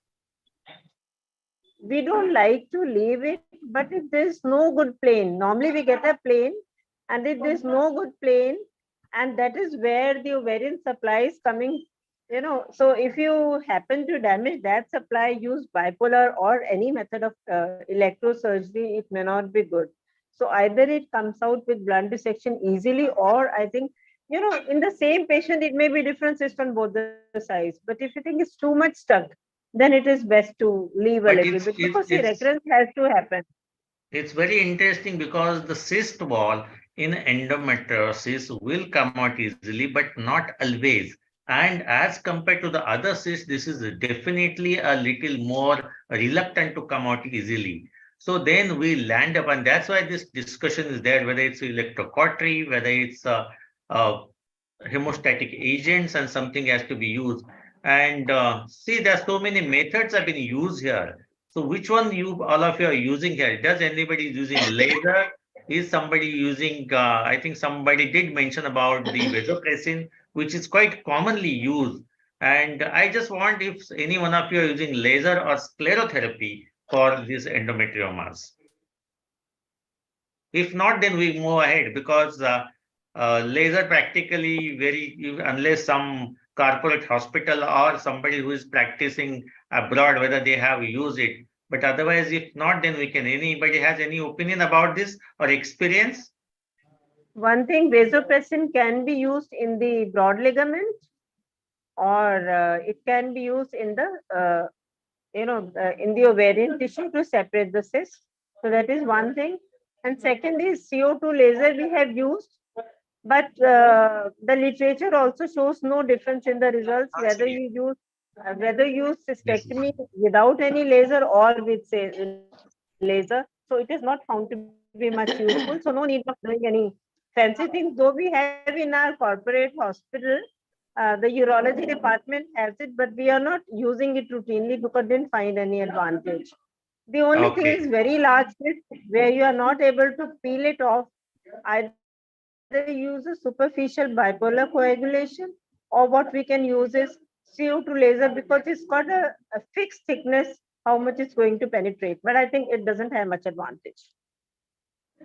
Okay, I think little bit we move ahead, and I don't know how much time organizers are going to give us, but there's a little kahani mein twist hai karke I have put this. Now the same situation, only thing here the patient is a young, little bit 25-year-old, but she's single, she's unmarried, and accidentally it's diagnosed as 4-centimeter ovarian endometrioma, and it's a patient is asymptomatic. So this is the patient in front of you. She's worried about because she has read so much about it. So I just want again everybody's opinion. Asymptomatic single patient, 4-centimeter ovarian endometrioma. Would you like to touch it? Yes or no? Or you want to give a definitely a medical line of treatment so as to prevent a further progress? I mean, what Amit is there? He is gone. I do not know. But yes, anyone can take it again. Yes, sir, I'm here. Yeah, Amit. My question I'm is, asking you because you are a surgeon. Your hands are Yes, always sir. itching. You feel like nahi dikhta hai to nikalna hai. That's why. But sir, in this case, I'm not going to dikta to nikalna hai. because Okay. she is symptomatic and it's accidental finding. My question is, how can we come to diagnose that that is an endometrioma? In first scan, how can we label it as an endometrioma? How can we label? Now, I don't think it's so difficult to diagnose endometrioma on sonography. So can I? Yeah, go ahead. Go Can I ahead. answer? Nowadays, So, we, here where I am practicing, here we found a lot of times the radiologist give report as an endometrioma, and after 3 months there is no cyst. So that is not a problem with the endometrioma. It's a problem with the radiologist. That's okay. That's okay. Yeah, I think Tanvir was True, speaking. sir. Yes, sir. So I would I would do a simple determinants of in ultrasound, and either ask my radiologist to do it or do it myself. And if I have a doubt, then do some ovarian markers. And CA125 is going to be normal, and it's going to be high, and the rest of it would be normal if it's an endometrium. Usually, iota is not required, but you're good enough with simple determinants, you would know it's endometrioma. And then I would just, I guess, follow up after 3 months because she's asymptomatic, depending on what she wants. Every 3 Can I months, answer? follow it Can up I with answer? sonography. Yeah. Can I yeah. answer? Yeah, I think, yeah. as you said, that a good sonologist will always diagnose an endometrioma, except in the early stages when the blood is very thin. It has not become a proper, that thick, tarry substance. That tarry substance, when you have, you can easily diagnose. The initial part look like a hemorrhagic cyst. So what I do is I give them 2 months of oral contraceptive pills. And most of the time, if it's a hemorrhagic corpus luteum or a simple hemorrhage, they will settle down. They will settle down. We call them again for an ultrasound, and I've seen a lot of patients like that. So I would like to go for a medical management in this case and give an OCP cycle, maybe couple of cycles or 3 cycles. That's how I would go about Yeah. it, not do a surgery. Okay, thank you. Anu, yeah. So I totally agree with Amit here, actually. I will not make an imaging-based diagnosis of endometriosis, although the new updated ASHRAE guidelines says that imaging has more role and laparoscopy should obviously not be used for diagnosis only. So, but at the same time, using imaging as the modality to diagnose has actually created a void in this topic of gynec. When we say how to diagnose endometriosis, actually we don't know how to do diagnosis apart from surgery, and we don't want to do surgery to do the diagnosis only. So I will very carefully see the family history, any significant family history of cancers in the patient. I will explore all other things. I will do the markers. And rightly, Dr. Anuradha mentioned in the initial bits, it's actually not an imaging diagnosis at all. We can say there's a cyst which looks like endometrioma. We can never be sure it is endometrium. How are you ever going to stamp that it is not something worse? So I will do at the end of the day. Just to cut the long story short, the annual follow-up is also important. It will go somewhere else. To tell you very frankly, from expert person and the gynecologist doing this sonography, diagnosis by sonography is not that difficult. First. Second, of course, we cannot do a but we scopy can't for 100% diagnosis. stamp it. There is nothing like 100% in medicine, Yeah, but so yes, annual follow-up I'll do to see that, and it. once a year scan. Yeah. No problem. We'll do whatever. That's what I wanted. What question is in this case, whether this patient which is presented in front of you, how often you scan, do you treat in the first shot? And like Dr. Anuradha said, I will give OC pills for couple of months.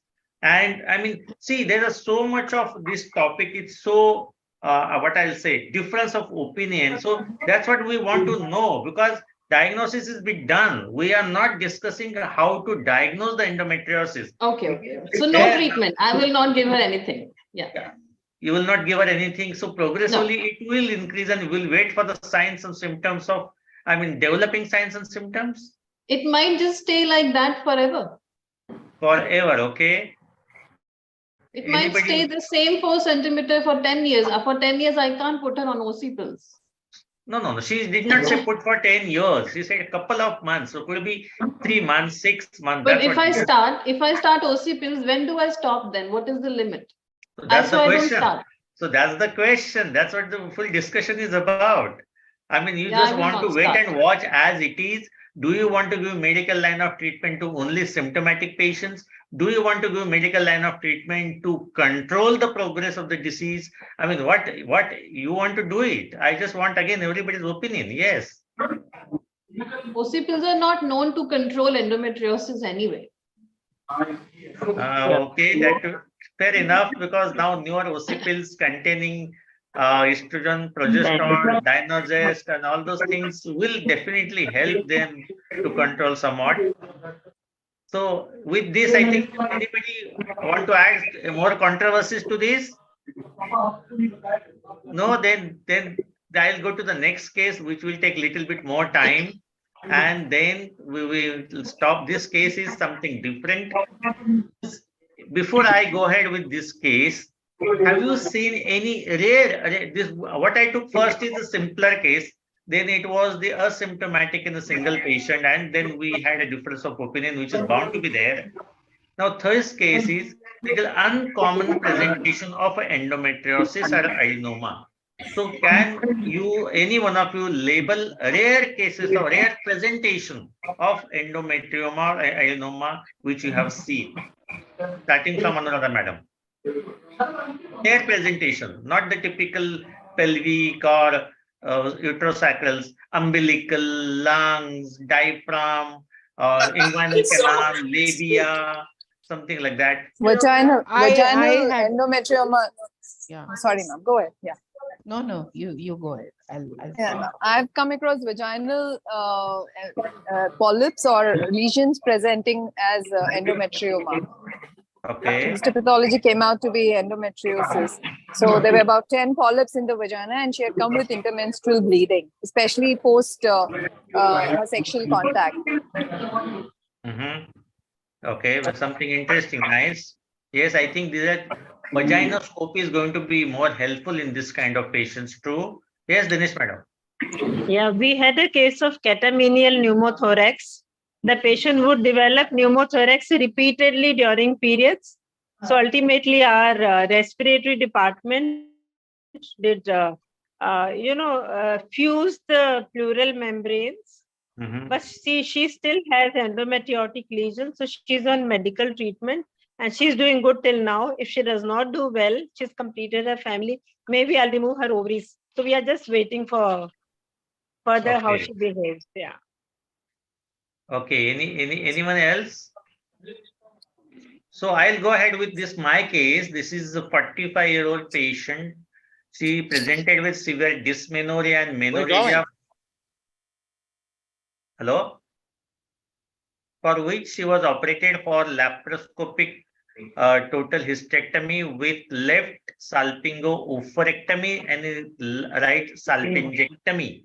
Patient was that time 42-year-old and she wanted to conserve one of the ovaries, at least if they are normal, and that's why we had conserved.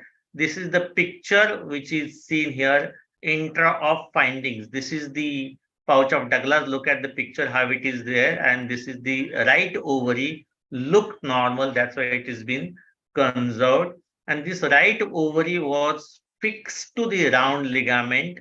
It was fixed to the round ligament so that we thought it will be nicely hitched up there. And this is the picture which is seen after fixing the ovary. What had happened is, after 2 years, patient comes back to us saying that she has a pain in the right iliac fossa with the backache and right leg pain. After sonography, it showed oval lesion of 43 by 22 millimeters seen in the right iliac fossa near the deep inguinal ring. And that time immediately what I did is I put in a needle, took out the fluid, sent it for cytology. Cytology said it is suggestive of endometriosis. And believe me, after this FNAC, patient's symptoms had gone down. It has become less. Again, patient presented after a few months saying that, doctor, this pain has again increased. And then we got it MRI done, which showed again 46 by 28 by 29 mm lesion along the right inguinal canal. So what do you think this diagnosis is? Anyone can guesses? And this MRI kept on saying it could be lymph node, it could be neoplastic lesion, or it could be hernia, and things kept on moving.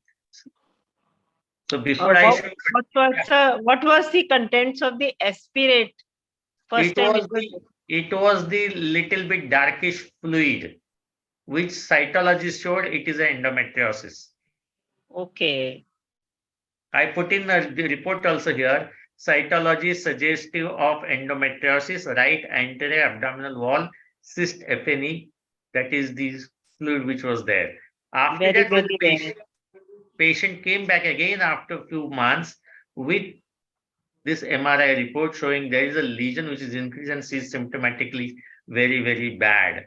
So what we did is, in this case, repeat laparoscopy.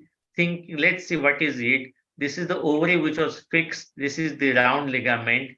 And we kept on tracing the lump. And this lump which was there, you can see it very well. It's in the extra pelvic part of the inguinal canal. And that we dissected, and on dissection, this part, which is the whole lump, which we removed and send it for the biopsy or the cytology. And that cytology report, yeah, somebody speaking? Very nicely managed. But it took a long time, and this is really some of the rare things. Look at, this is the ovary, then this is the round ligament part, and this is the lump which we have removed. Of course, there was a surgeon there standing by, and this one was showed as endometriosis of the right ovary, adenoma of the right round ligament, that's the lump which was removed, and then this is how the case was presented. So this is what I just thought I'll bring it to the everyone's notice. For me, at least, this was the first time I had seen it. And then, though the first picture I had put it, look at this round ligament, is the one of the rarest sites, but still it can be there, it can be found. And this is what those sonography and the MRI kept on saying. It could be neoplastic lesion, it could be lymph node, it could be hernia. But yes, all these possibilities, we do have to keep it in mind.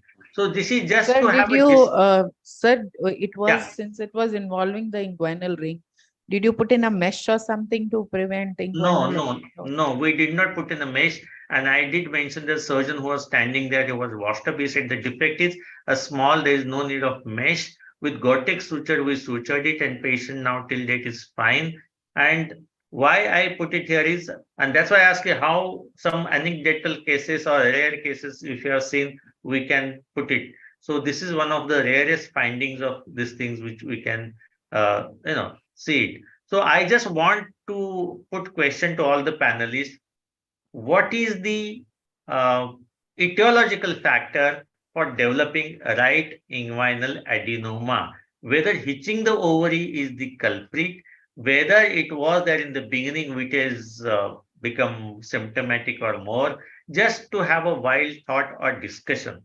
Personally, I think the right ovary which was fixed to the round ligament, and there must be some element of endometriosis in that ovary itself, whether it's migrated. So this is just for your opinions.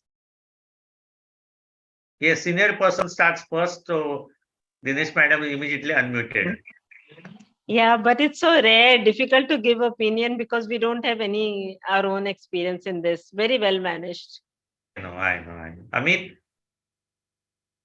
Sir, I feel that hitching the ovary is the culprit because it is a case of endometriosis, and the TLH base is the only option. So can we say henceforth the patients with the pelvic endometriosis or ovarian endometriosis, ovaries should not be fixed or hitched? Just to make Sir, what was the age of this patient? Sorry. When we operated for the first time, it was 42 years of age. And then second surgery, what we did that time, she was 45. So this is how it was there. If there is no opinion, then I think now It's already 7 o'clock. In the next 5 minutes, I think we will stop, and I will just put 4 questions. Yeah. Yes, sir. So, yes, sir. Yeah, go I ahead. think, sir, for this lady, if she's already we are operating for adenomyosis, then bilateral salping oophorectomy along with hysterectomy, and go ahead with hormone therapy is what I would do. Even if she's 42, she's young, because we know endometriosis comes back, so we give a low dose hormone therapy. Good. I think Tanvir had a cup of tea in between. So she's No, already been... no, I did not, sir. My network was bad in between. I was just logging off.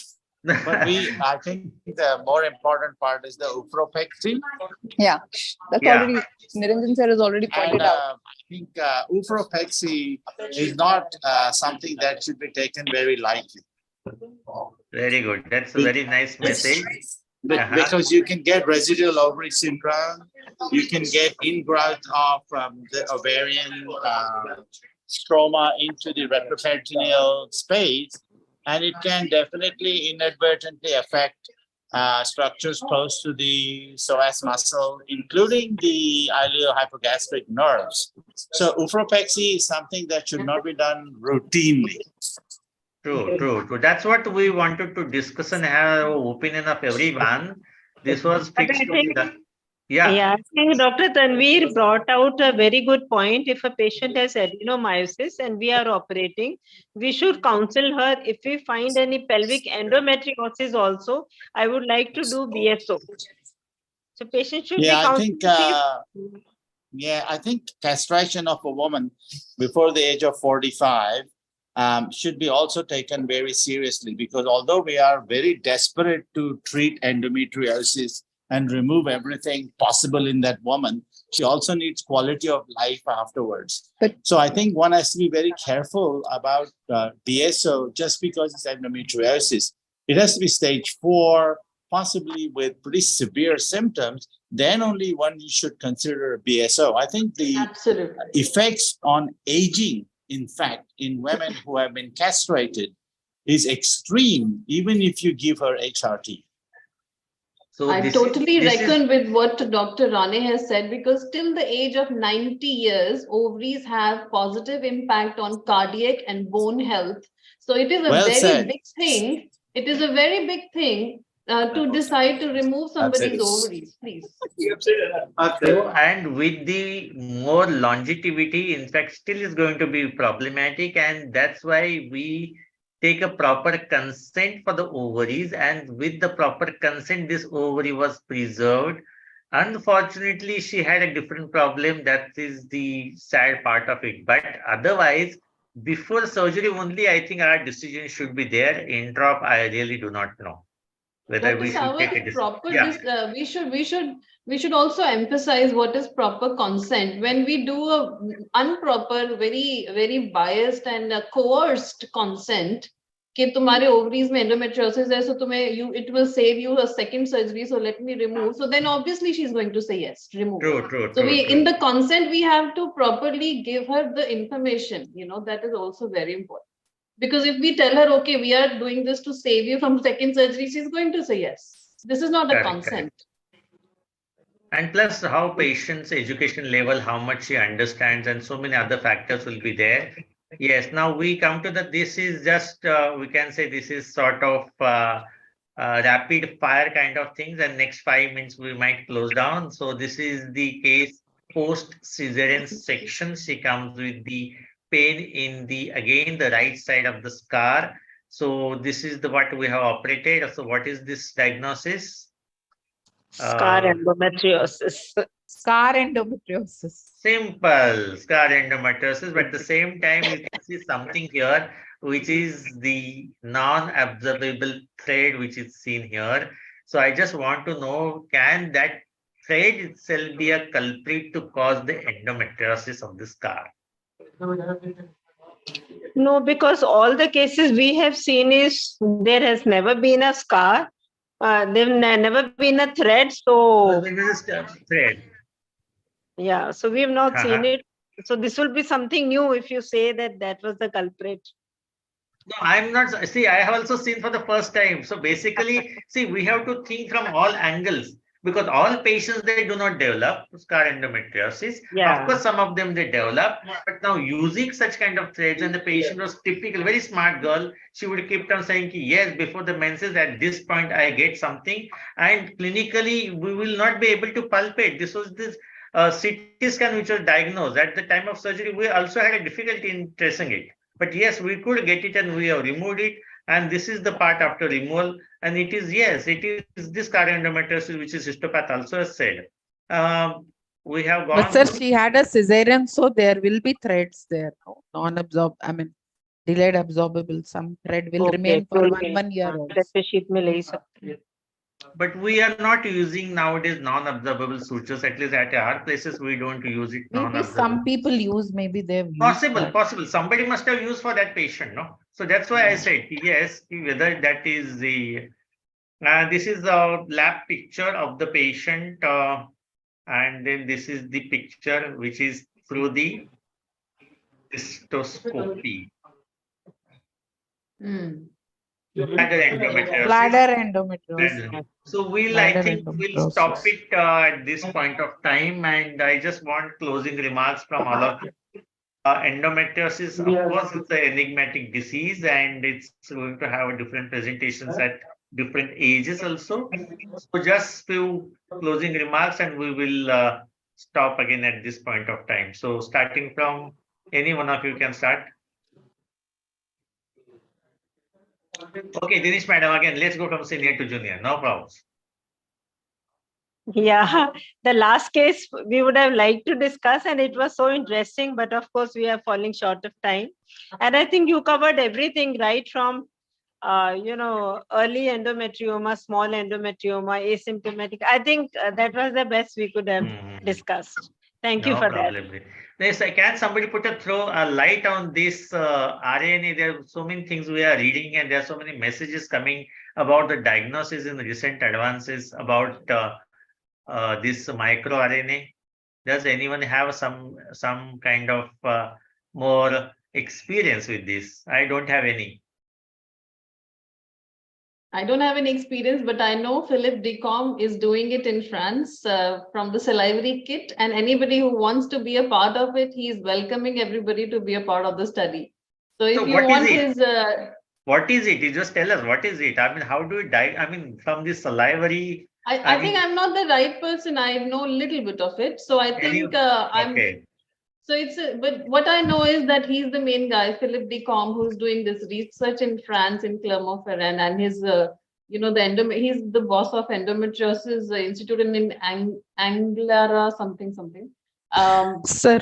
So basically, he's inviting everybody to be a part of his study. So if somebody wants to get in touch with me, I can share his contact details. Dr. Savant, I have one point to make, that recent ESHRE guidelines, whatever we have, they are not recommending any biomarkers in endometriosis right as of now. They have said that till further studies come, they have said that, biomarkers are not needed for the diagnosis. Their main focus is diagnosing endometriosis based on ultrasound and MRI. And they have also said that don't use laparoscopy for diagnosis unless the patient is very symptomatic. These are the recent ESHRE guidelines which I wanted to cover. And for symptomatic endometriosis, OCPs are the first line of treatment, not GnRH agonists as earlier we were using. Absolutely. I want to add one more point. In the new guidelines, they have also mentioned one more point with far more emphasis than ever before, which is creating the EFI graph of the graph after the surgery and handing it over to the patient after you do the surgery. So EFI, which is very much emphasized in the new guidelines, should be promoted at the time of surgery. Although we all are not doing it, I know, but that is we are not doing. But when you are doing, when the patient wants fertility, I mean wants a baby, they say that EFI should be done for all post-surgical cases, and depending on the EFI, they decide that if it's less than 5, then you can take from 12 to 24 months to do the treatments for fertility and not rush them for IVF. But if the EFI is more than 5, you can directly send them for IVF or ART treatments. That is my concluding remark. Very nice. So you're a strong follower of sonography and believing our own investigations, which, yes, and I feel dunia goal hai, going from again biomarkers to so many advances. Again, we come back to our original clinical judgment, and yes, let it be any what do you say, that artificial intelligence or anything come, it's not going to replace the human brain. As we are going to become more and more senior, we are going to pick up it more ways. And but one thing we have to be very, very agree to the fact that endometriotic surgeries are not routine surgeries, and they have to be done by the experts. It really requires extensive and a careful dissection, and it requires a complete treatment as far as possible during that surgery itself. I had put in a few questions there actually to repeat surgeries and so many things. There are so many patients who come back after first surgery, and about the ovary also, after doing hysterectomy, after doing 1 hour removal of tubes, patients they do come back with the ovarian lesion, and they're more difficult to remove. So it's a very balancing act about managing the endometriosis, whether it's surgical or medical. So thank you very much for that wonderful inputs. And I like your strong belief in whatever you people do it, because there has to be difference of opinion. Otherwise, if everybody says yes to one thing, then there is no fun in discussion about this. Kanpat, can I just say something please. for a second? So we have a very simplistic way of consent with the patients. It is divided into 6 words. She speaks, I speak, she speaks again, we decide. That's how we look after every single patient in our clinic. I'll repeat, she speaks, I speak, she speaks again, we decide. That decision may be that we do not agree with each other. That decision may be that you should go and see someone else. But it is a decision that is made jointly because the patient has been given 2 opportunities to speak. Finally, most patients will come to you and say, "What will you do, doctor?" What do you do then? Then that's what I had said. Yeah, go ahead. Then we do what is called the mother test. The mother test is very simple. What would you do to your mother? What would you do to your daughter? You will never, ever be wrong. Mother-in-law, different issue. But mother, if you do the mother test, so it's very simple. She speaks, I speak, she speaks again, we decide. And if she says, "What will you do?" I tell her on her face, I am going to now do the mother test. And the mother test is telling me that you should have this. This is what I would do to my mother. There cannot be a better way to convince a patient that you're genuine about what you are thinking as far as your compassion for the patient is concerned.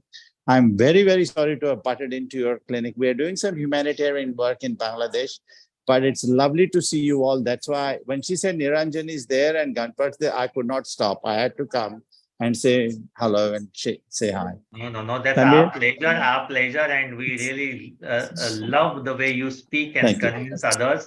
But you have made one point clear, always she speaks first. 100%.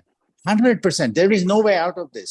There is what no I'm way trying out to of say this. is, whether in the clinic or at home or anywhere else, she speaks first. And that is a better And way last. to maintain the harmony. And last. And last. She speaks first and last and instead of. Yes. Super. So Niranjan, bye and thank you. Niranjan, your final words. What can I say? Like this guy, this guy is like a special guest appearance, like how Salman Khan comes in Shah Rukh Khan movies, or Shah Rukh Khan comes in Salman. And Niranjan's movie, Komal's movie, I can see Ajay Rane from Bangladesh. I'll go mad. I'm going crazy now. And really, Tanvir, this was the highlight Thanks of to me, what you sir. have done. This was the surprise I was moment. like, sir can't- is there, you have to come and say hi. I Oh told him my God. you have This to is come and such say a- hi to Niranjan. Yes, thank you, Tanvir. And that's what the long lost friends we have been knowing for each other for decades, and the affection and the care what we have for each other goes for decades. And Ajay, I want Yes, to yes, meet sir. your Ajay, I want to meet your naughty One nephew second. who had come in AAGL. I hope I will see him again in 2022. I would like to see your naughty nephew from Australia. Well, we'll see how it goes. At the moment, we are seeing a lot of gender-based genital violence, which is what the work I'm doing currently in Rohingya camp in Bangladesh. It's a serious issue, but we're doing okay. So yes, we'll see how we go. So thank you so much. Tanvir, why did you give me the phone? Thank you. Goodbye. Thank you very much. And Komal, thank you for making us a part of this Ganpat, I'm not wonderful finished task. yet. Yes. Sorry? I'm not finished yet. No, of course not finished. Your last word has to be there. Yes. So Go ahead. You can go ahead with the vote of thanks, but before No. that, I'm just Niranjan, go telling, ahead. I'm very happy. It was an excellent panel discussion, very well discussed, and such a important practical points have come out of the panel discussion. That is very important. All the esteemed panelists have contributed immensely. So I'm really happy. Thank you so much. And now Dr. Niranjan Chavan can take over and conclude it. well, as And said, thank you, Dr. Rane. I'm really happy and surprised, and I really loved it. Thank you, Komal. That's no problem. Thank you, Ajay. So nice of you. You made our day today, and really thanks to Tanvir once again. I'm going to give you all a treat once we meet all of you, and really Done, sir, for sure. I'm going to remember that. Yes, and I'm going to meet all of you. Well, Anu, what can I say about you? You're the most wonderful person we have met, and the ties with London is going for a long ways. And you're doing a wonderful job of coordinating along with Dr. Rishikesh Pai as the president, Madhuri Patel as the secretary general. So much work is happening, and especially last 3 months, it's really going good. And I'm sure we look forward to see you in Mumbai and in India soon. Thank you. Thank you so much for joining with us. Dr. Anuradha. Thank you to you and to Dr. Komal. Dr. Anuradha, thank you for joining. Your points were very well taken and accepted by all of us. I think experience makes. Thank you. Thank you. She is now in IAG, and we are very proud of her. She is heading the Delhi Gynae Endoscopic Association. Thank you so much for being there. Dr. Suman Sinha, Dr. Shivani Gaur.